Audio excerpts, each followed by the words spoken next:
What's good? What's up, guys? Boogie back again with another live stream for you guys. We're back in here. We're gonna be cooking, man. We're gonna be cooking. I'm happy to see you guys again. It's yet another great week, and we're still breathing thanks to the Almighty God. We're gonna get into it. You see the title, you see the thumbnail. Just get back in here, get down here. We're about to cook. We're about to get into it. All right, just give me a few minutes for everybody to come in, for a few people to come in, and then we get started.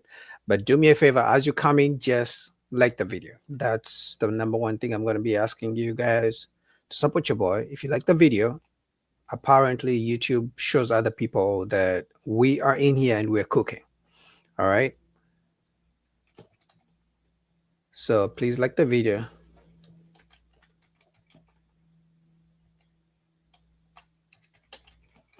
Like the video. All right. So like the video, like the video. We're about to get into it. You see the title. Comment down below where you're watching from. What's up, guys? How is your Monday going? Monday afternoon, Monday evening, Monday morning, wherever you're watching from. We're about to get into it. Okay. So we're about to get into a couple more minutes just for a few more people to come into here, and then we get started. Okay. Just a few more seconds. But don't worry, we're gonna get started. We're gonna talk about it. The dating streets are getting crazy. Okay. The dating streets are going crazy. I don't know if you can hear me. I need to do a sound check to make sure you guys can hear me. So give me 1 second. I'm gonna do a sound check just to make sure uh, you can hear me. Sound check.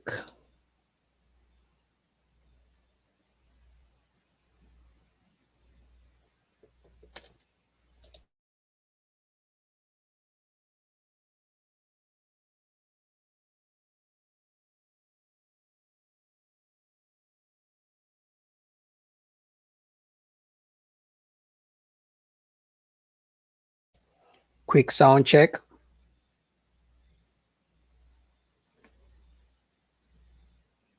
Quick sound check.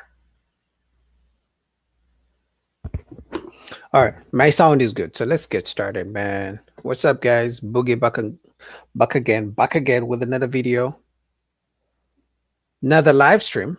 I'm not even say video. I got a couple of videos for you guys. We're gonna be reviewing. You see the title. Women don't want to date any men anymore, and they're saying men are not doing enough. The days of you guys just paying the bills and you think that's enough, the women are saying that's not enough. Okay, so let's get into it. Let's get the first video going, man. Without further ado, man, shout out to you guys. Like the video as you come in. We're about to get started. I'm about to get started.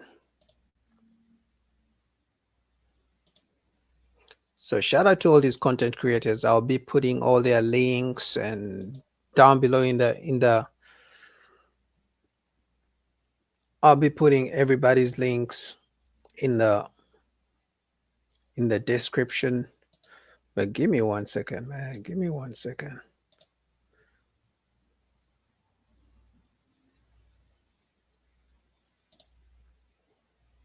Give me just 1 second. Let me do some magic here.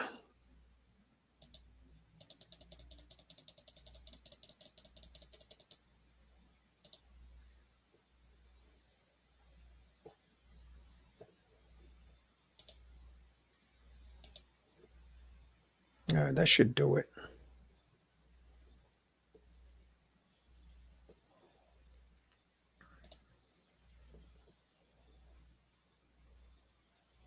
That should do it. Don't forget, guys, please like the video as you come into the building. Just do me a favor, like the video, support your boy. We're about to get into it. All right. Hold on. All right, let's go. Let's get it, man. Let's get it. Age. I'm 24. Are you single? I'm very single, yeah. Why do you think that is? By choice. Yeah. So I just why- have time for bullshit. So what bullshit are New York men bringing to you? Too much fucking bullshit. Broke as hell, lying ass hoes, scamming ass bitches. They don't do shit and they don't do enough. So how do you even date in a city like this? You don't date. You don't date. What's enough for you to commit to a man? What's enough for me to commit to a man?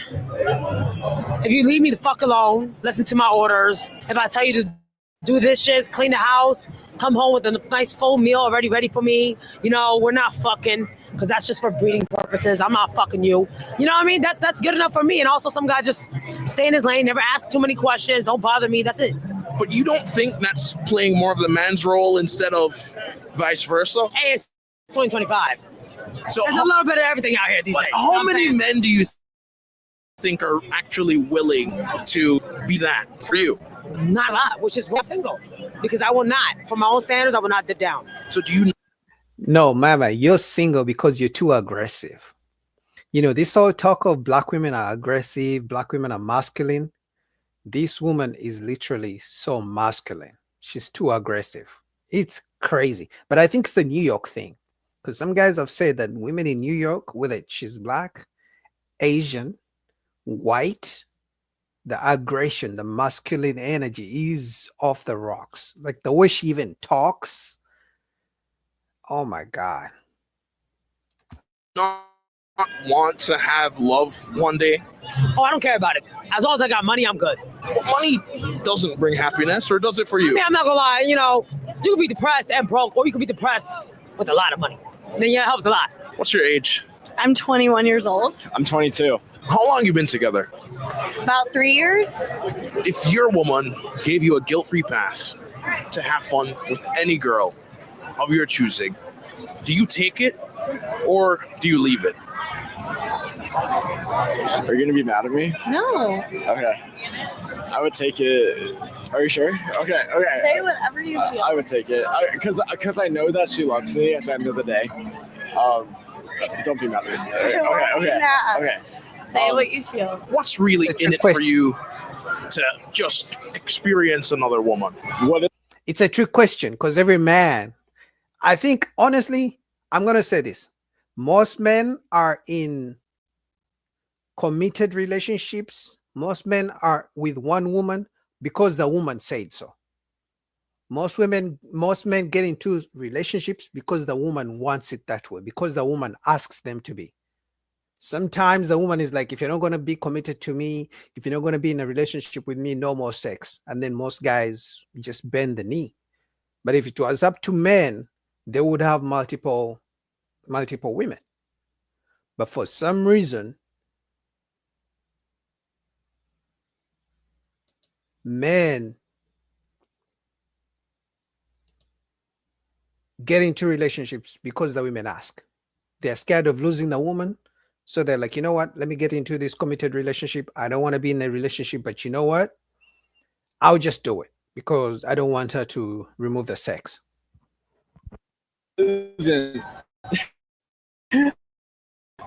Pleasure? Like, I don't know.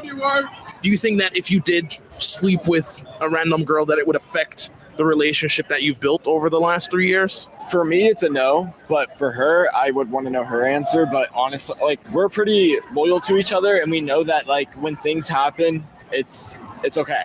I have never done that, so I don't know. We trust each other enough to know that we love each other and that we are going to be together in the future. But honestly, the answer that I could give you would be, yeah, I would, and I don't know what she would say. So let's flip it, right? Let's say he gave you one. Knowing his answer, do you take it or would you still, say, nah, I'm good? I'm good. I don't need to. I'm not upset with him for answering that he would. I'm not offended. It doesn't make me feel different about myself. I don't feel the need to. I value an emotional connection with people more than a physical. And I appreciate a physical once I have an emotional. So a one night random situation doesn't mean anything to me.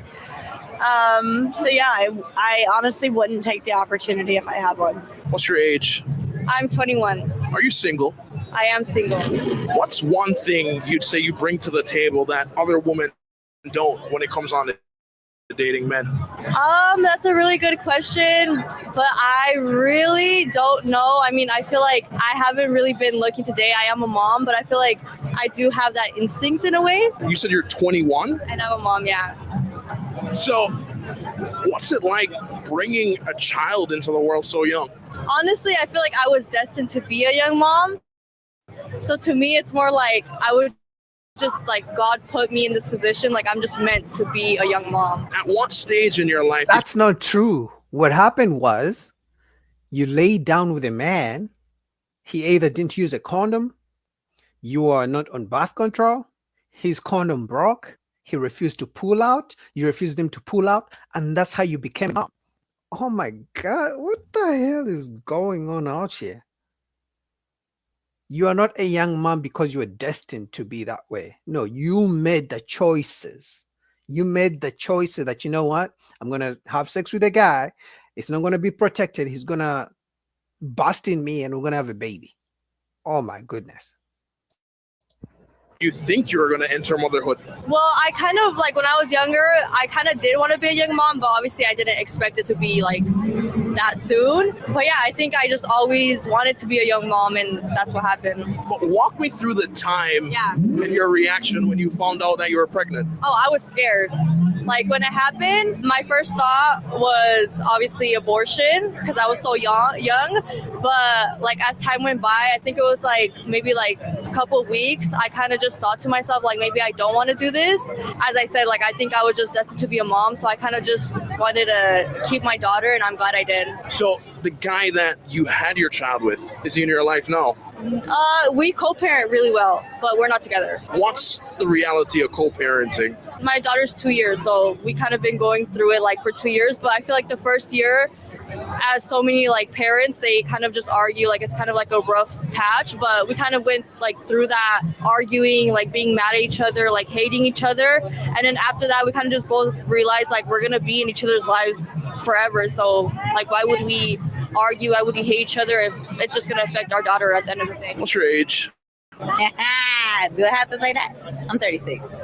Are you single? No. You have a man? Yes. How?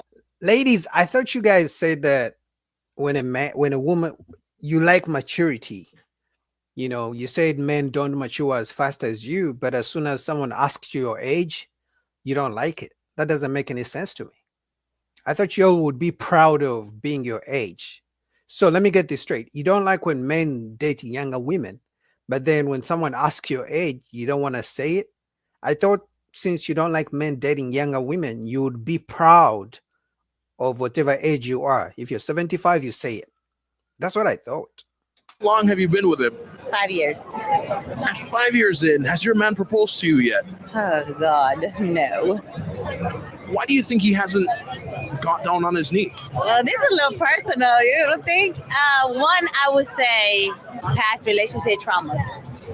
Two, I would say maybe things I might have said that made him kind of like question, you know, is she gonna walk away and, you know, stuff like that. Because, you know, sometimes when we get angry, we say certain things and we plant seeds in a way. That's what I'm saying. But honestly, it shouldn't be no reason. What if he came to you and he said, you know what, I'll never propose. Would you stay? Yes. So what would make you even open to doing that? I love him. So the marriage doesn't really mean a thing. No, it's just a piece of paper. I feel like we built a lot more together. So for me to just let him go because I don't have a ring on my finger, that would be crazy. I'm not saying that he won't eventually do it or it's not a possibility for it. It's gonna happen. But if it don't ever happen, no, I'm not leaving. What's your age? I'm going to be honest. In my opinion, there are 3 reasons men stay in relationships with women long term and they don't propose to them. Number 1, they fear divorce, right? Whether it's divorce, they take his house or she takes his kids. So number 1, men fear divorce these days. Number 2, the man doesn't have his money right, and he knows marriage is a big step. It takes more commitment. That means you're committing yourself to provide for this woman. So most guys, when they don't have their money together, sometimes they don't even want to get in relationships when they don't have their money together. So I can imagine a man would refuse getting married because it's a bigger commitment, right? Because you're literally telling the government, I'm going to provide for this woman till the day I die, right? And then the third reason, this is the reason most women don't like to hear. The third reason most men can stay in a relationship for a long time and don't propose or don't marry the woman is because she's nagging, she's not wifey material, but he doesn't want to be alone. And he knows if he breaks up with her, even if she's not wife material, he's not going to be getting sex from anywhere. So most guys stay in relationships just because of convenience. He doesn't want to be alone. He's so used to being with a woman, even if he knows she's not the type of woman he should marry or stay with long term, because people don't like change. So he would rather stay with a woman he doesn't really like that, rather than try to date and find a new woman. 26. Are you single? Unfortunately. Where do you think most men go wrong when it comes on to dating a woman? I feel like it comes down to vulnerability and having that middle ground. I'm very nonchalant with things, so I'm very open to communication. And I feel like sometimes with men, it might be a little hard to just be open and honest with things and come into that middle ground. But why do you think it's a challenge for men to be vulnerable with women? I feel like it's tough to say because I feel like a lot of men might feel that if they're open and honest with how they feel, it might be frowned upon, like they're weak or something, they express the way that they're feeling type of thing. So I feel like that's where it comes a little shaky. Do you find the man attractive who you go on the first date and he's telling you everything about his family, his life, his money, his history? Or would you rather the guy, as time progresses, you get to learn more about him? No, definitely as time progresses. I feel like being open and honest, it comes with a time frame, right? You don't want to trauma dump. I feel like if people on the first date are very open and vulnerable, it's kind of like you can bond over trauma, like, oh, okay, I see this and that. And I feel like that doesn't work out necessarily in long term. I feel like it's something where you feel the person out first date and that's something you build up. So trust is earned. It shouldn't be something that should be easily accessed off the first meet. I would say you're seeing someone first month, second month, third month. Okay, I've been seeing you for 3 months now. I really dig you. I like you. I want to take this seriously. This is who I am. And I feel like that's when the peak is, all right, this is me. Do you accept me for me? You've accepted me for the last couple of months. Is this something you want to pursue long term? And this is how I am. And if that's something you accept, let's go from there. What's your age? I agree with her wholeheartedly. The only issue is when men try to use that strategy, women call it, oh, he's not emotionally intelligent. He's not opening up. He's not trying to be vulnerable. But I agree. It's better when two people meet and they take their time to reveal all their secrets and everything about themselves, rather than getting on a first date and everyone is talking about, oh, my mama died. Oh, I have these. Oh, I have these many 10 properties. Oh, I earn this much money. But women want men to lay it all down on the table so they can make a decision or a choice if they want to keep you. Usually they're more concerned about how much money a man makes, what type of job he has, so she can compare him to the other guys who want to take her out, and then she can pick and choose who she can go with. But I definitely agree with her that people should take their time to reveal, especially the deeper things about themselves. They should take their time rather than trying to trauma bond. She looks good, so maybe that's why I agree. It's 21. Are you single? Yeah, single. How tall are you? 5'5". Would you say dating is more challenging for you than a guy who was like 6 foot plus? Of course. He has the advantage. I feel like a lot of women, they want a tall guy. It's just being realistic, but I can only control my positive attributes, you know what I'm saying? What I got, you know, me staying locked into my brand, my own business, working out, staying in shape, trying to be the best person I could be for myself, you know, so I could attract what I want and attract what I could get, you know what I'm saying, out of the universe. But in your personal experience, has your height ever really affected the woman that you wanted to get? 50-50. In my opinion, it could be different for everybody because everybody's different. Does a woman's height ever intimidate you? Not really. I like it. What's so attractive about, I guess, looking up to your woman? You know, like my stylists, you feel me? So they look good. I feel like the height just makes them look like a model. You feel me? That model look. So I kind of like it. My opinion. You know what I'm saying? Would you ever get surgery to get taller? Nah, hell nah. I'm gonna just be grateful what I am. Be grateful who you are. I feel like if you do surgery to get taller, you're just insecure. And That's true, man. As men, we need to learn to live with our insecurities.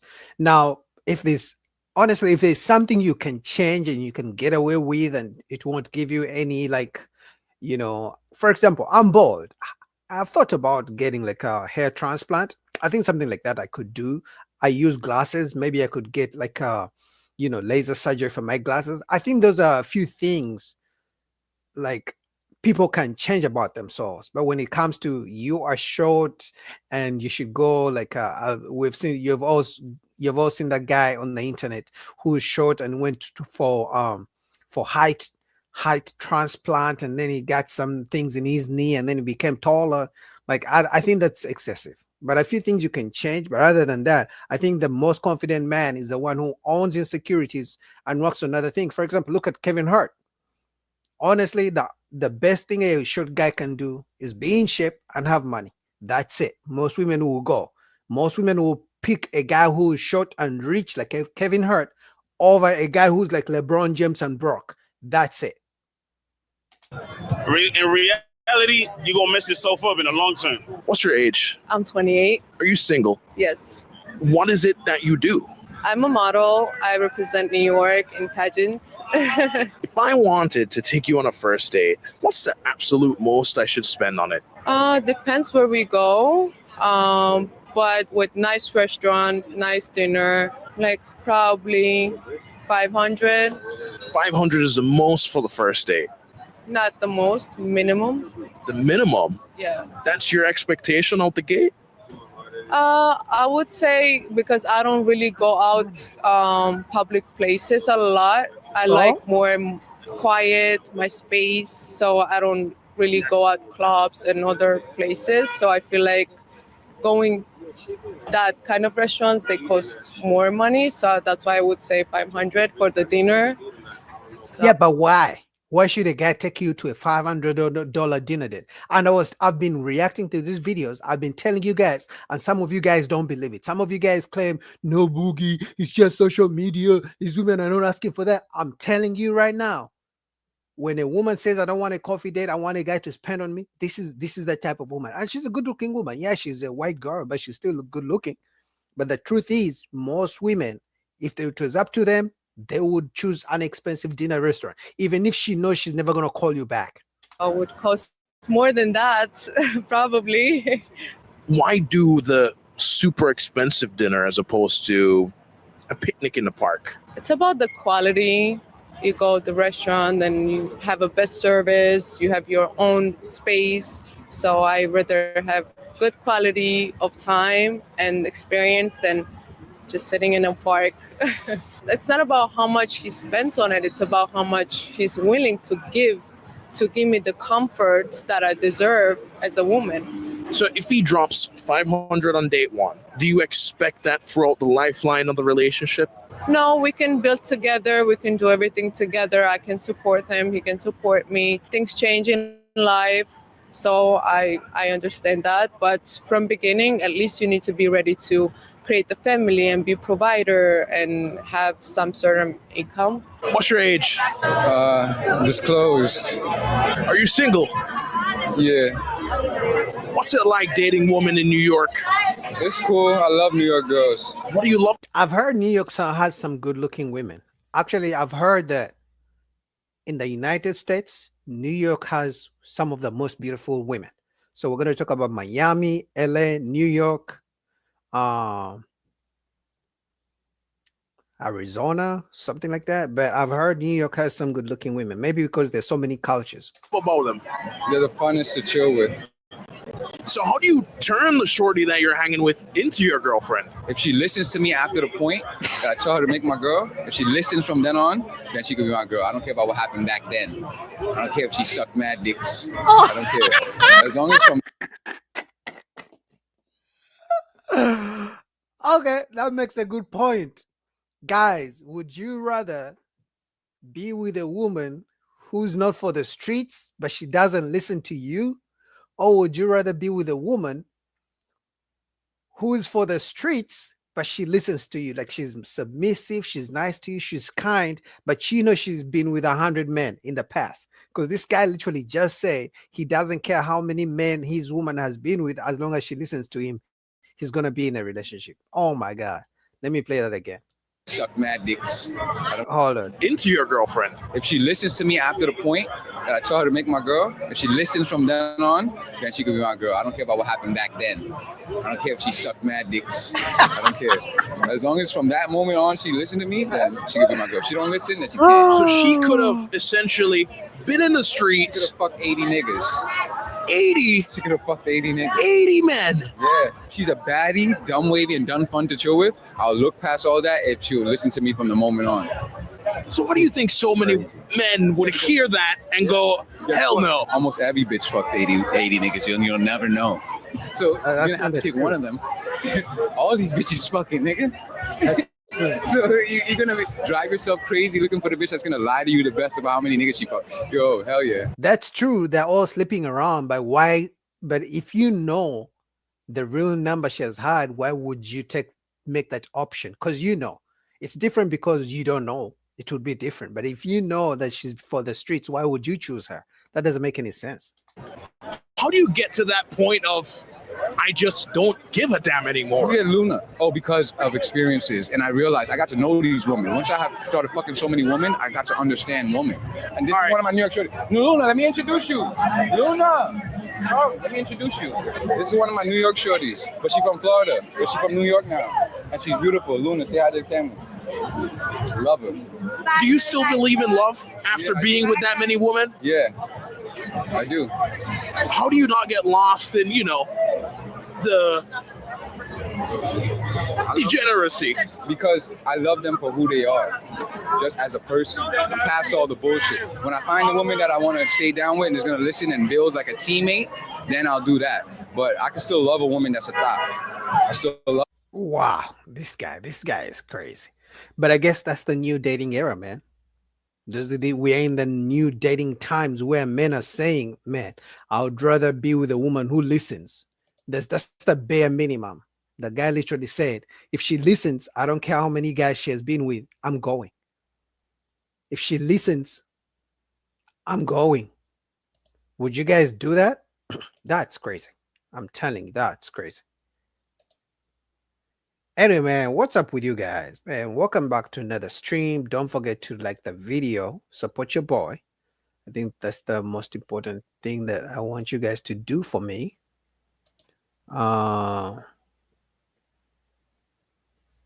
Just like the video, I'm about to play the next video. Don't worry about it, but like the video so other people know that we are in here.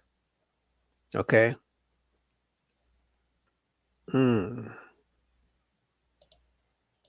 Give me 1 second.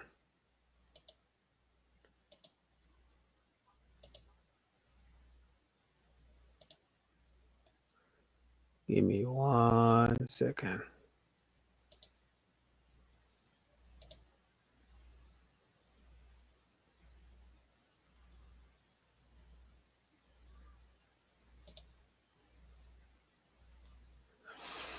All right, next up, like the video, support your boy. I really appreciate that. Let's go to the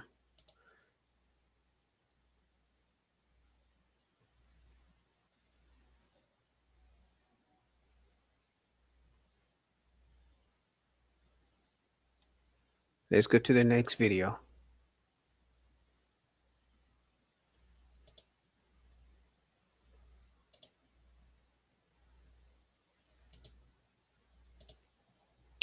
What's up, guys? Welcome back to another stream. It's Monday.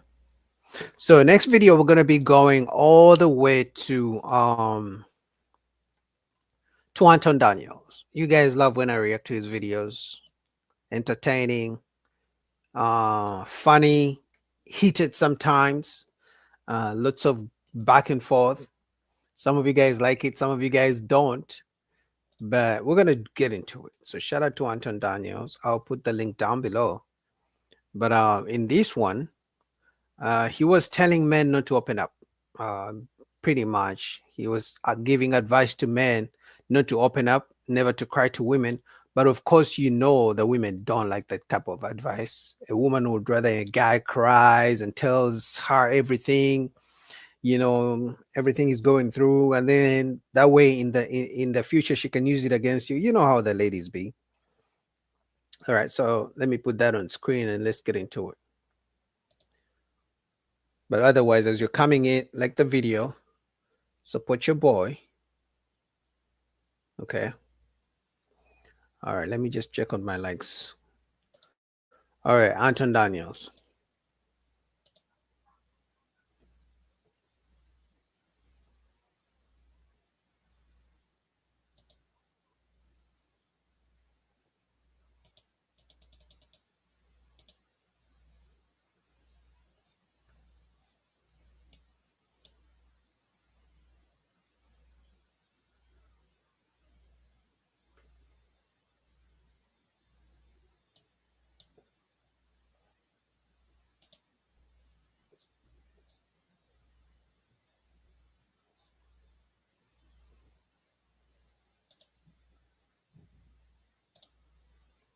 All right, let's go.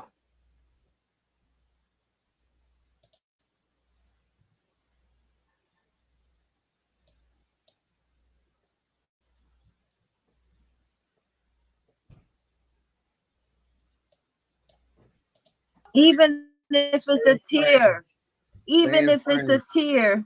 Come here, baby. Stay in frame. Stay in frame.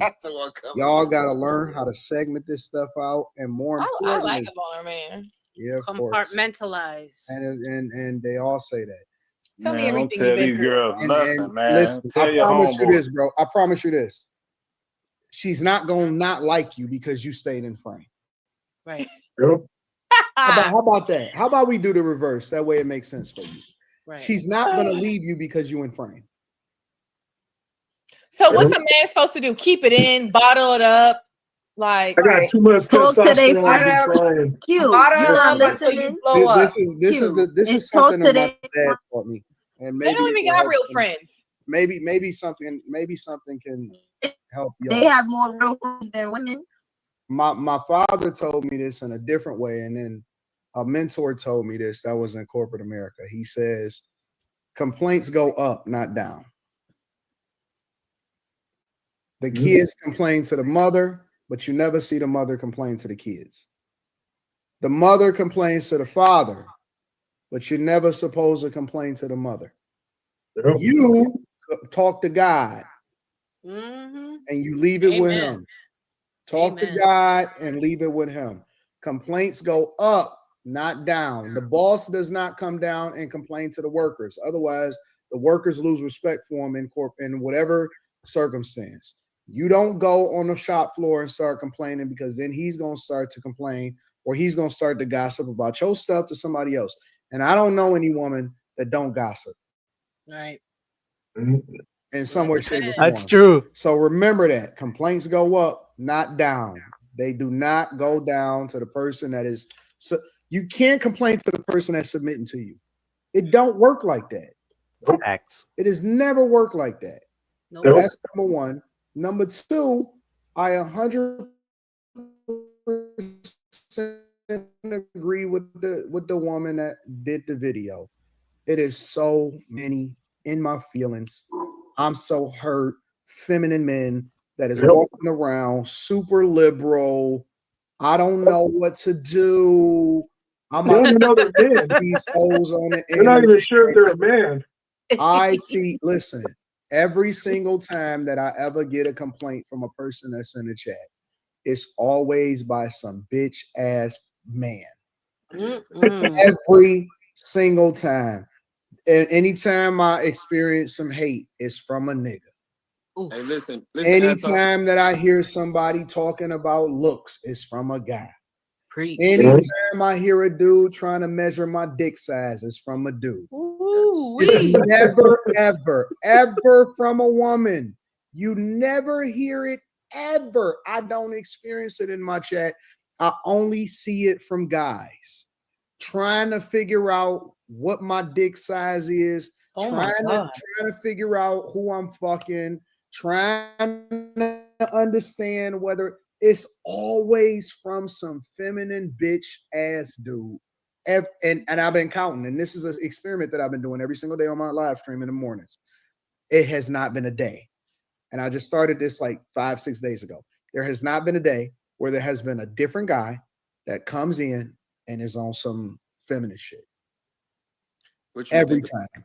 Niggas, you know the thing about Kevin Samuels was that people forget that Kev was harder on the men than he was on the women first. Facts. Kevin was harder on the men than he was over the women first. He did. Facts. I actually discovered Kevin Samuels when he was there's a video of his. I'll actually always rewatch it, but he was talking about how to reinvent yourself. Talking about whatever you've been through, it's in the past. Try to be a better person. Try to change your fashion. Try to change the way you dress. Try to change the way you talk. Work harder. That's how I was introduced to Kevin Samuels before the way you blew up in 2020 talking to women. I mean, we miss that guy, man. Did not spare men's feelings. He never gave a fuck. And the one thing that he stood on was, listen, you're going to have to win, and it's just competitive, and we don't want to hear your fucking excuses, and you just going to have to man the fuck up. Facts, man. Wasn't no excuses. There was no excuse for men just because women were being held accountable when he started holding women accountable. And that was the thing that women didn't even understand, was that it wasn't that he was a hater of women, he was an accountability partner. And so I don't know what the fuck is going on. I don't know if y'all niggas is getting pegged. I don't know if it's the schooling. OMG. I don't know if it's the fact that y'all only work 40 hours and so you I guess I'm just confused about the fact what makes you feminine or not. Where's the line? Somebody draw the line and be like, over here, you're too feminine, over here. Because apparently, if you even a man to even talk about your feelings, you're feeling sad, you're feeling mad, and if you tell your partner that, that's feminine. So where's the line? Whole friend. You know one thing I don't like about the way women argue? This same woman who's asking what's feminine, what's masculine, when it's time to tell a man to pay the bills, she will say that's a man. A real man will pay bills. A real man will do ABCD. A real man will die for me.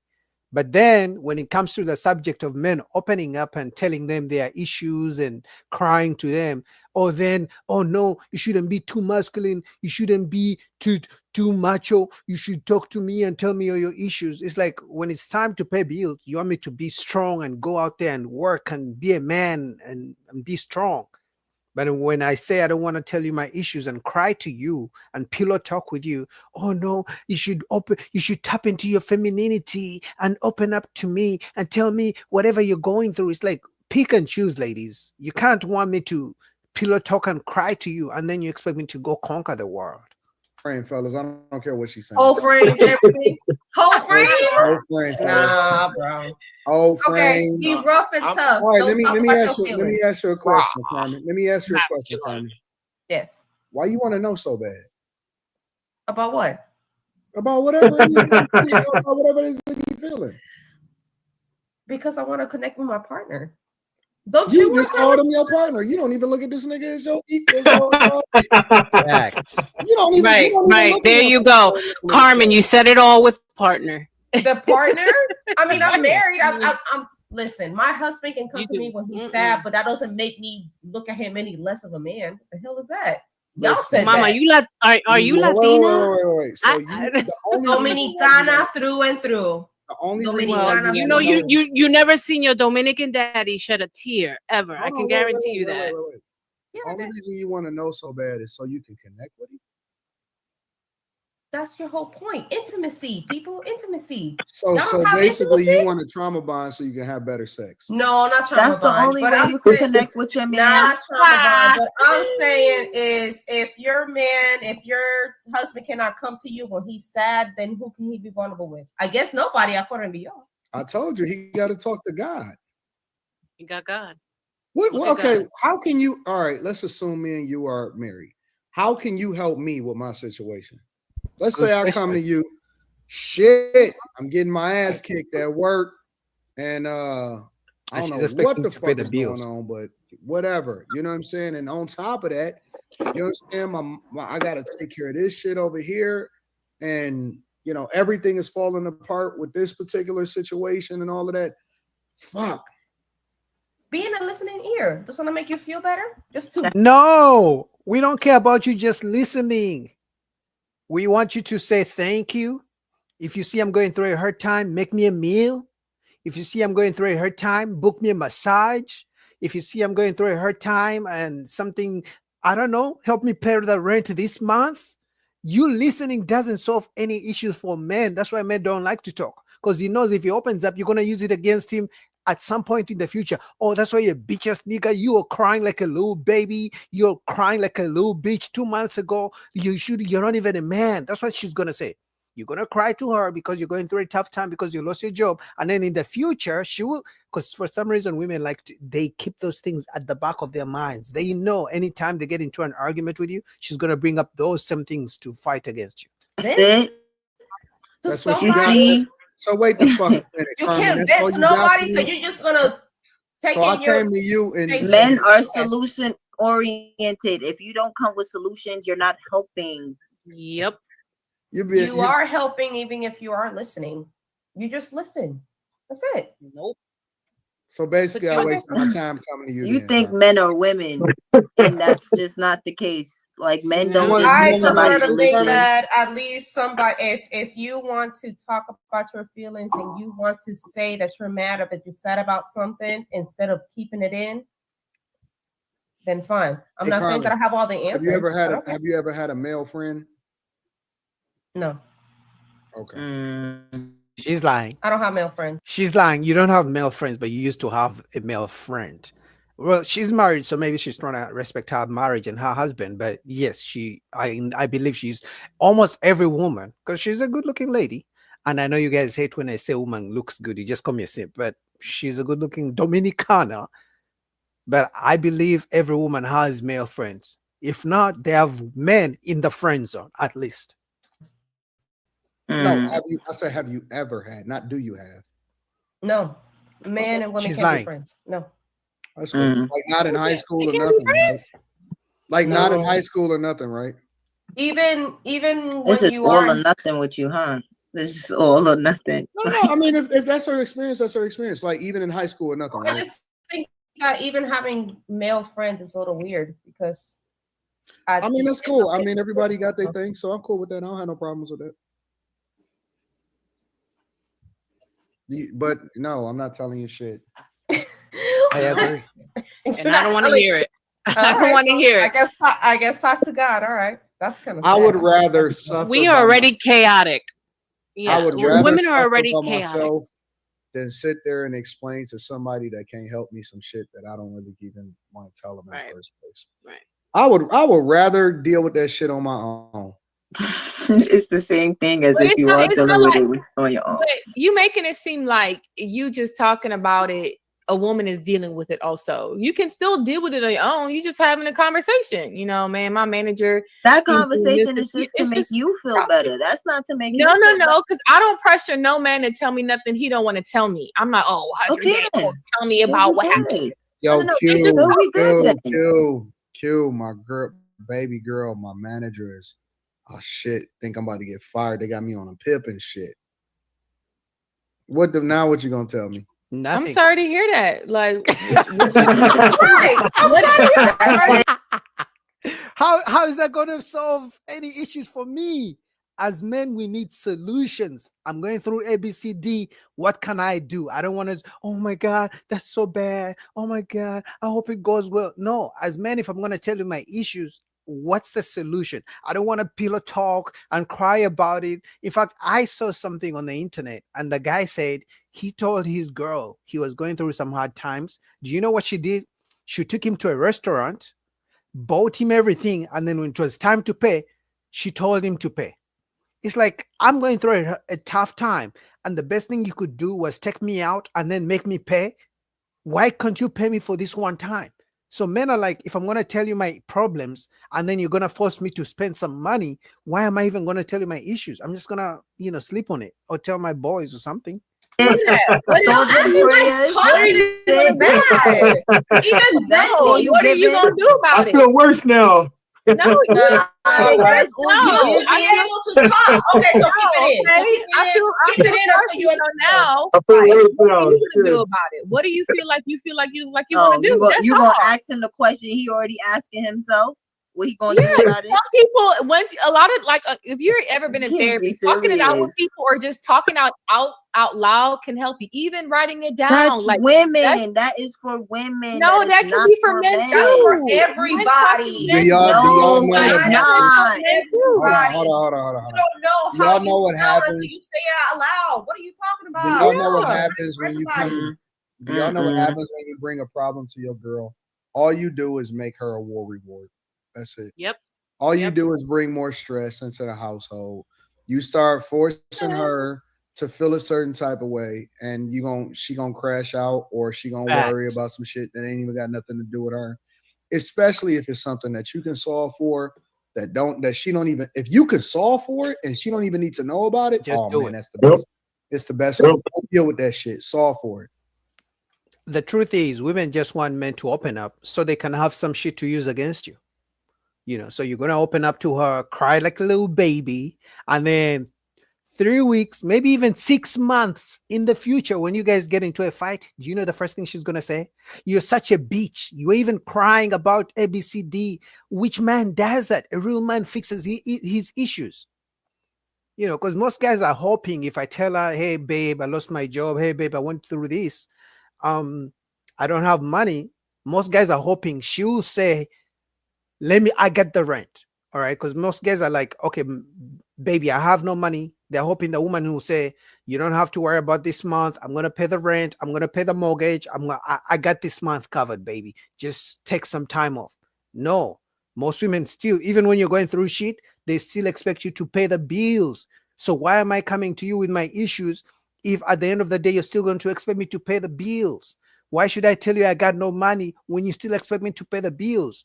Now, if I was going to come to you that I got no money, but I believe you're the type of woman who's going to help me, pay, cover the bills for the next 3 months, then I will open up to you.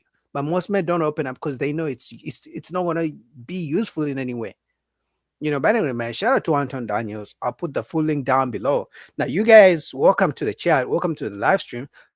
But do me a favor, like the damn video, man. Like the video. Support your boy, man. What are we doing, man? Like the video. Like the video. What's up, Eddie? Eddie says, do not open up to a woman. Open up to your bros. Facts. Because as a man, the moment you open up, I can guarantee you, it could be 2 years, it could be 4 years. She's going to bring it back and she'll use it against you at some point. I'm telling you, she's going to use it against you at one day, one time. She's going to use it against you. Like the video, and then I can play the next video. We can go through it. But that was a good video from Anton Daniels. Like the video, like the video. All right, next. All right, thanks. 80 says I like the video. I mean, I see 20 of you guys in here, but the likes are low, man. Just support your boy, man. Just like the video, and then we can get into it. Just support your boy, like the video. Yeah, man, the likes are so low. Like, just like don't send me if you don't want to send me a super chat, if you don't want to send me cash app, that's fine. Just click the like button. That's it. That will do me a big, that will go a long way. Like, just click the like. That's it. That's all. All right, next video. We're gonna go to Lapif. Shout out to Lapif, man. They've been cooking lately. They reach 100K. I've literally been watching Lapif like since 2020, since the pandemic. But shout out to them. So let me put up that, and then we're gonna get into it.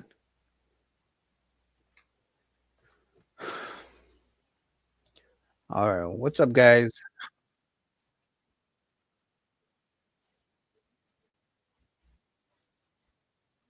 This was I'm gonna warn you guys. The video I'm about to play was heated. All right. It had the good brother Mr. Ali Ilkan Ali, you guys have seen me reacting to him before, so I'm just warning you. It was a lot. So don't say I didn't warn you. I'm just letting you know. It was a lot. So all right, let me just do some changes here and then we get into it. All right, I hate when this happens. Okay.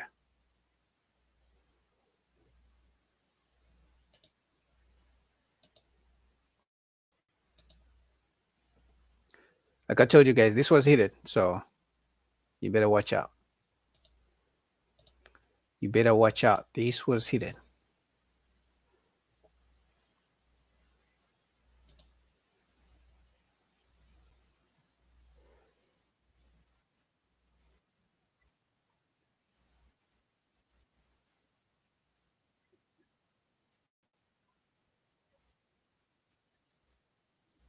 All right, we're in here. Let's go.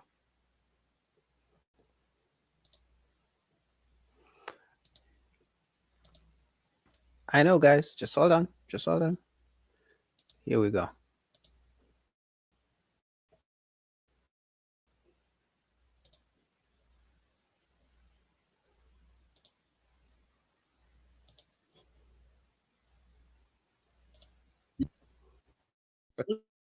Let me apologize to the panel. And I'll be that person. I'll apologize to Ilkin because not because I didn't mean the sentiment, but because that may have been just too far. That was probably, I was being hyperbolic and I used the wrong thing. I said the wrong thing. I really did. So I will apologize to Ilkin and the panel for that. But my sentiment still remains the same. But I'm all about impact over intent. My intent was much different than my impact. And I will apologize for my impact. I accept your apology. I don't accept your apology. I'm okay with that. You just trying to leave on people on the people good side. You gonna say I'm abusive and then gonna apologize because you're looking bad? Nah, that's what y'all do most of the time. No.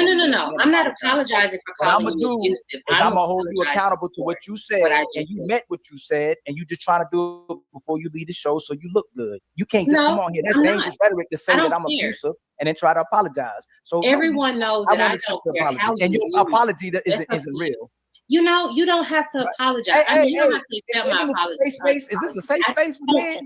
Hey, stop, man! Please leave me alone. I don't care.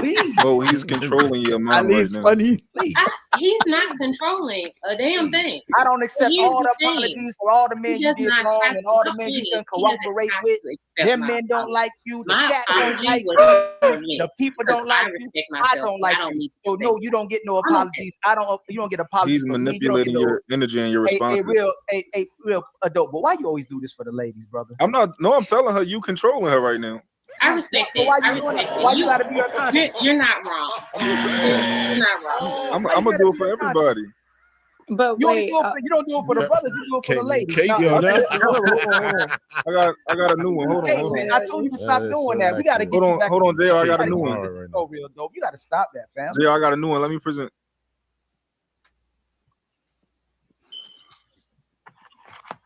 Damn, real dope. That's just fire alarm. Can you imagine going home back to Bo?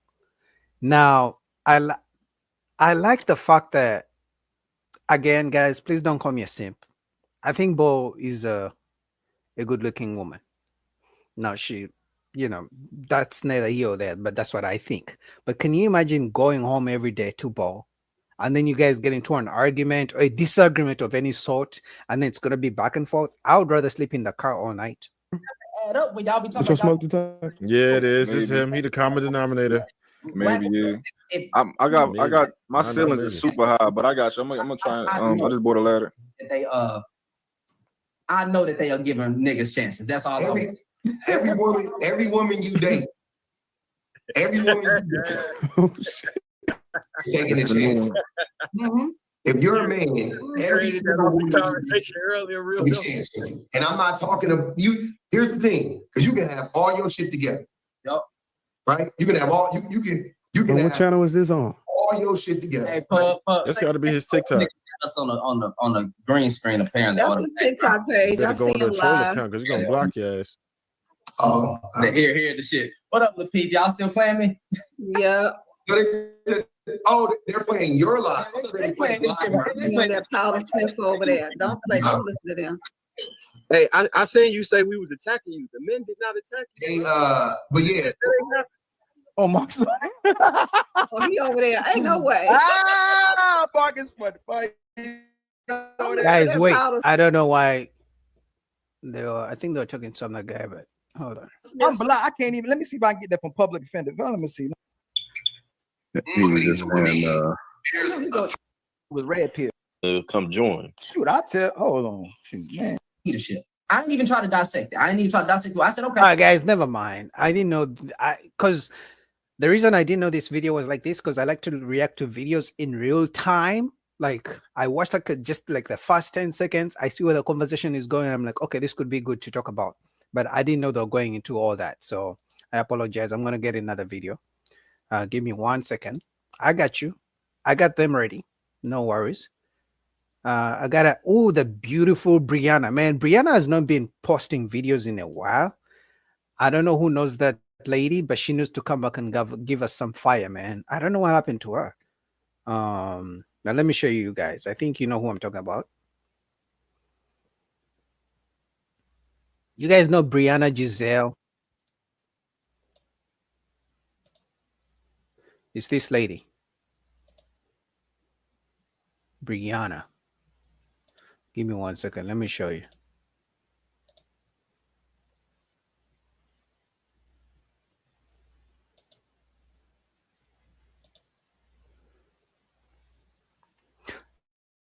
You guys know Briana. Briana Gazelle. Man, she used to give out some nice content. And women used to call her pick me because she, saying the best things about black men. And then she disappeared. I don't know why. But anyway, I found one of our old videos. We're going to go through it.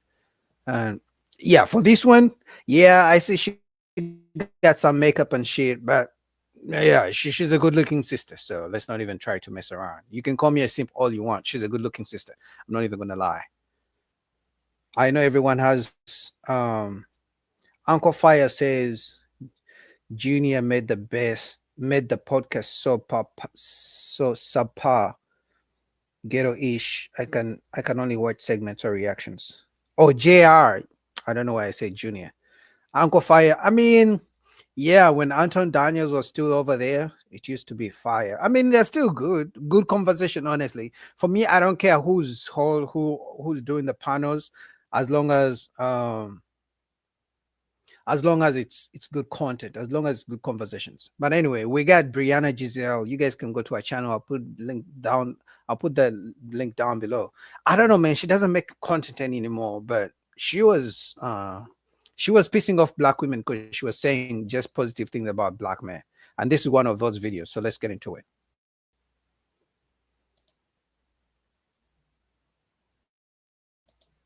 So, as usual, I have to be the bad guy. And I don't mind doing it. I'm honored to do it. I'm thankful to do it. Because I love and care enough about you all. And I value my own opinion. And I feel like we're not a monolith. We can't be in an echo chamber. We all have to speak our minds. And I'm going to speak mine no matter who likes it or not, as we always do. So we got women going viral, per usual, talking about how black men are the worst men to date. Let me correct you on that. There's no such thing. Black men are far from it. First of all, let's talk about the black men that you date. What you're attracting is what you're getting. Your results are solely based off of what you're attracting. Mainly, too, a lot of these women talking, they're saying, oh, I'm done dating black men. Black men are the worst. Go get you a Mexican. Go get you a white man. Go get you a Jamaican. I mean, the list goes on. I can attach a video of some women talking like that. The thing is, these Mexican women, they going through the same stuff with their men that you are. These white women, you can go all over TikTok, online. Everybody who is having issues with their men are having issues with their men.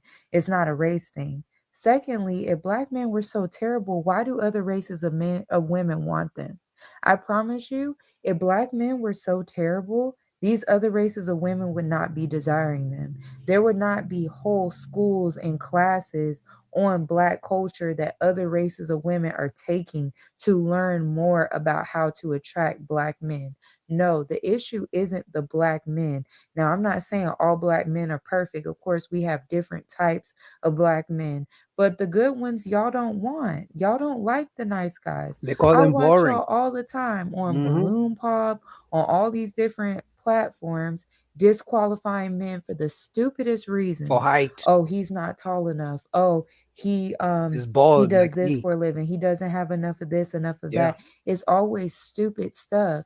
Y'all are the ones with all these stupid, unrealistic expectations that y'all don't even deserve yourselves. A lot. She's cooking. I know. I'm gonna play the video, but I just want to talk. She mentioned something about other races of women taking classes on how to get black men. I've heard about something like that. I don't know if it's true. I cannot confirm it. I haven't done research on it, but I've had several people talk about how other races of women literally take lessons on how to be nice to black men, how to take black men. Obviously, they're gonna choose the rich black men, but the fact that there's a group of women taking lessons on how to be with black men, but black women are saying black men should accept them the way they are, is just crazy to me. It's something to talk about, something to think about. That other races of women are putting in more effort to know, to learn how to be with black men, but black women don't care. It's like accept me the way I am. That's it. Lot of you women, you black women, y'all are just as undesirable. Y'all are so busy getting on these podcasts talking about how nobody wants black men, when in actuality, nobody's telling you this, but nobody really wants black women like that. Yeah, they Mm, want to sleep with you. Some of them might want to be with you, but in mass, most of mm. these other races don't want you either. And if they do, let me tell you why. A part of it, besides the fact that a lot of them fetishize you, another thing is y'all behave completely different around other races than you do your own because you see them as better than. It's just like Facts. when you go to work, you're so used to having a certain type of boss, like a white Hmm. boss or whoever your superior is at work. You're used to being submissive to your white bosses or whoever counterparts. Mm. You're not used to having a black man of authority to have to answer to. So then when you're in a relationship, you feel like you can treat black men any kind of way. You look down on them. Half of the people I'm listening to online, y'all have a messed up mentality of how y'all think of black men anyways. So of course, Let's talk about how they respect their bosses more than they respect the man they go home back to every single day. Are we going to talk about it? They respect the boss more than the husband they stay with every single night. They respect the boss more than the husband who pays the bills at home. The boss will tell them, "Hey, Chantel, get me a coffee." She will be quick. And then the husband will be like, "Hey, baby, can you make me a sandwich? You're not the boss of me. Who do you think you are? We are equals." That's what they do. And she knows you can't leave because, I mean, where are you going to go? Because black men have been trained to put up with this by their single moms. They saw the mom disrespecting the dad. So as black men grow up, they are used to being disrespected by women. So even when he's married, he's like, I mean, I guess this is how it's supposed to be. if you're walking into a relationship thinking, and I'm going to quote something that I hear often, a lot of black women saying, I believe that all black men are the same. All black men are cheaters. All black men don't respect their women. That is so stupid. If you are walking into a situation with bias, that's how you're going to behave. And those are the types of results that you're going to attract. I don't think negative things about black men. That's why I have had the results, good results. That's where you get good results, by walking in optimistic, thinking positively about the person that you're looking to meet and behaving accordingly. If you're walking in thinking that someone is less than, you're going to not come in as your best. And I see it every day. Y'all know what I do for a living if you follow me. I see couples on their dates all the time. I'm always observing. A lot of y'all come, y'all be late to dates, y'all don't be looking your best. But if y'all go on a date with like Chad or somebody or Brad, y'all are dressed completely different. Your demeanor is different. Facts. Y'all switch up, y'all code switch. Because a Mhm. lot of you black women, y'all have a complex. Y'all think that that giving a black man your worst and seeing how much a black man takes of your Accepts it. nonsense Yep. is his way of showing love. Y'all, Because they've also been conditioned that being nice to a man is not nice. They've been conditioned to only expect men to be nice to them. They've never been taught to be nice to a man.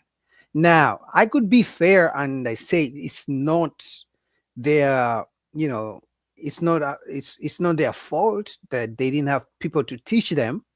But if I do that, then I would have to say it's not a black man's fault that he wasn't taught how to be nice to them and how to be 100% provider. They wouldn't accept that. So because we're both adults, we need to take responsibilities. The truth is they've grown up being taught that a man should do this, a man should protect you, should provide for you, should do ABCD, shouldn't ask you to cook, shouldn't ask you, like with they want you to be equal with them when it comes to their responsibilities as a man, as a woman. But when it comes to your responsibility as a man, they don't want you they don't want to be equal. At that point, they know what a real man does. It's crazy. like to test men to see, oh, what can I do that's showing out and that shows how much he loves me. That is the biggest load of crap ever.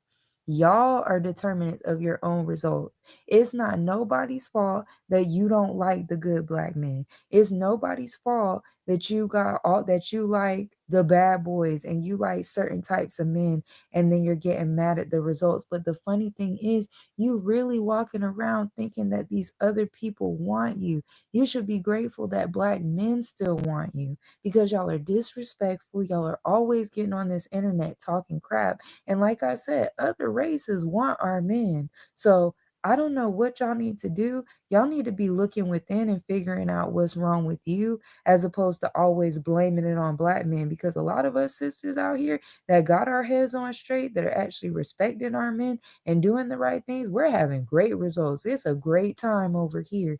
We're well taken care of, well kept, all of that, because we know how to carry ourselves and we know how to shut up, be respectful, That listen, one, and be shutting led. up. If you don't know how to do that, then of Mm. course you're going to have bad results. That's on you. I'm just getting sick of y'all getting on this internet downing black men as if it's their fault. Mostly too, y'all act like this is only happening to y'all. I don't care what race you go to. Mhm. Talk to some of these Mexicans on your job. Talk to some of these white girls. If you don't have any on your job, go online. White women getting cheated on, Mexican women getting cheated on, all types of stuff. This is happening across the board. If you're with a guy who's not a good guy or doesn't value you enough to stay faithful or doesn't value enough to do to treat you with respect, whatever issues that you're having, that's the reflection of that guy. It has nothing to do with their race because every race is having issues in dating. And you know what's funny? So many of them scream that, you know what, I'm going to go to the white man. I'm going to go to the Latino man. Since a black man is not going to treat me right. You know what's funny? Those men still need to approach her, right? So you have a black woman. She says she's tired of dating black men because black men don't want to be they don't want to be providers. They are cheap. They're only giving coffee dates. Then she's like, I'm gonna go to a white man. The white man, first of all, she needs to find a white man who likes black women. That's number one. Number two, she needs to find or to meet a white man who's willing to approach her. Because remember, it's not like they're gonna approach them. Maybe there's some of them do. I don't know, because they swear for God they would never approach a man. They're the prize, right? So they can't approach a man. So I'm thinking she would expect a white man to approach her. So he has to be able to approach her, right? And then he has to be willing to put up with her shit. So if she's asking a black man to accept her 5 kids from 20 baby daddies, the white man has to do the same. If she's being masculine and talkative and too loud, like Briana is saying, she needs to find a white man who's going to be able to accept everything that comes with her. If she doesn't like to cook, and if she thinks, cooking for a man is slavery, she needs to find a white man who's going to be okay with her not cooking. So there's so many barriers of entry that she needs to jump over. But for some reason, they believe and they swear to God that there's plenty of white rich men lining up to have them. I'm just so tired of black men taking all the rep for all this nonsense, because it's not them. It's not solely them. It's your choices. I watch every day y'all women turning down, looking past good quality black men. They How don't like do good I men. know? Why was my man single?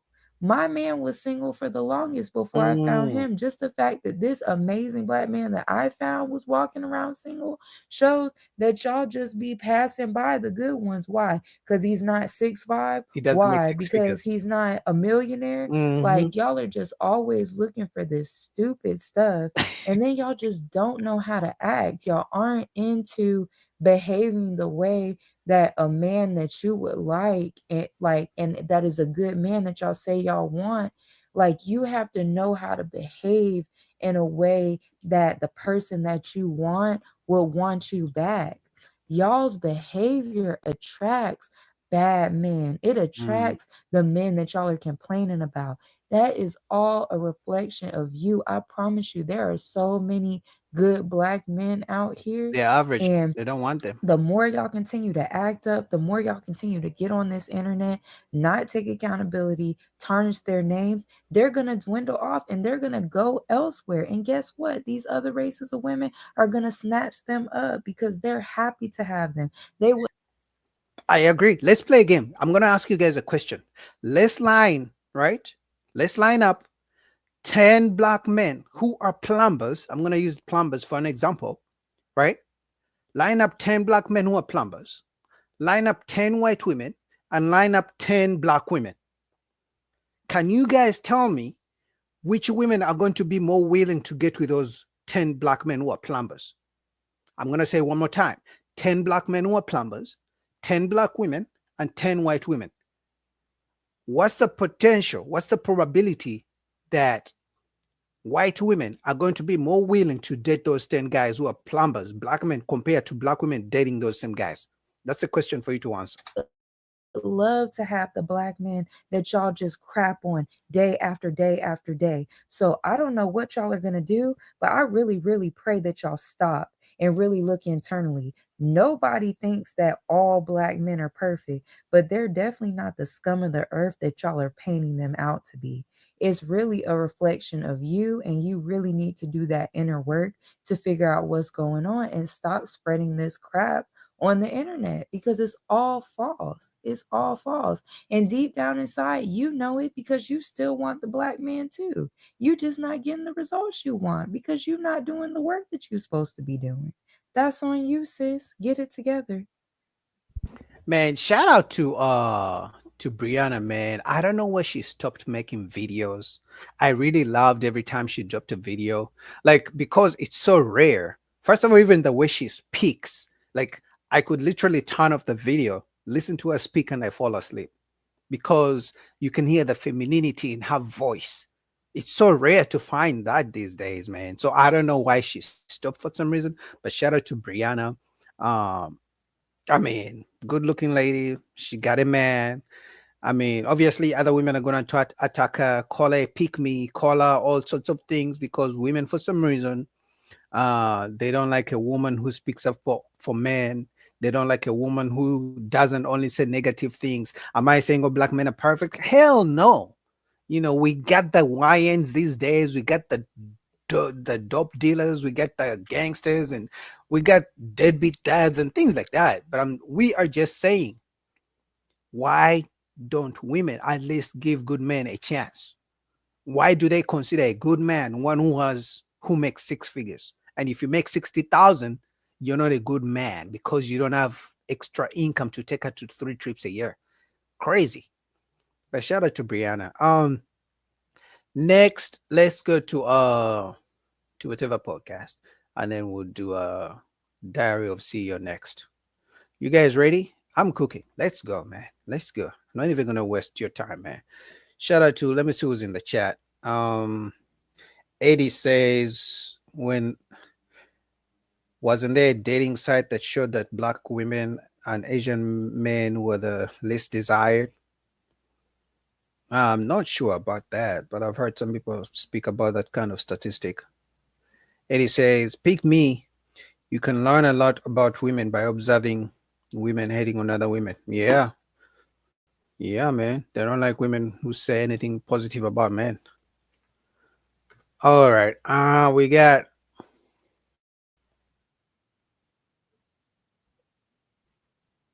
we're gonna do whatever podcast next. So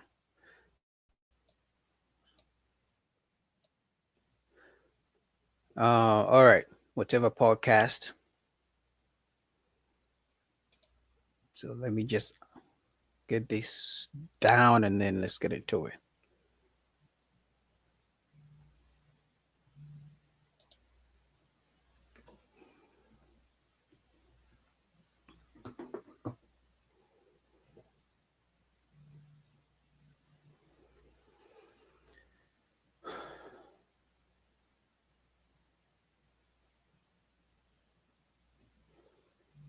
Okay. All right, let's go.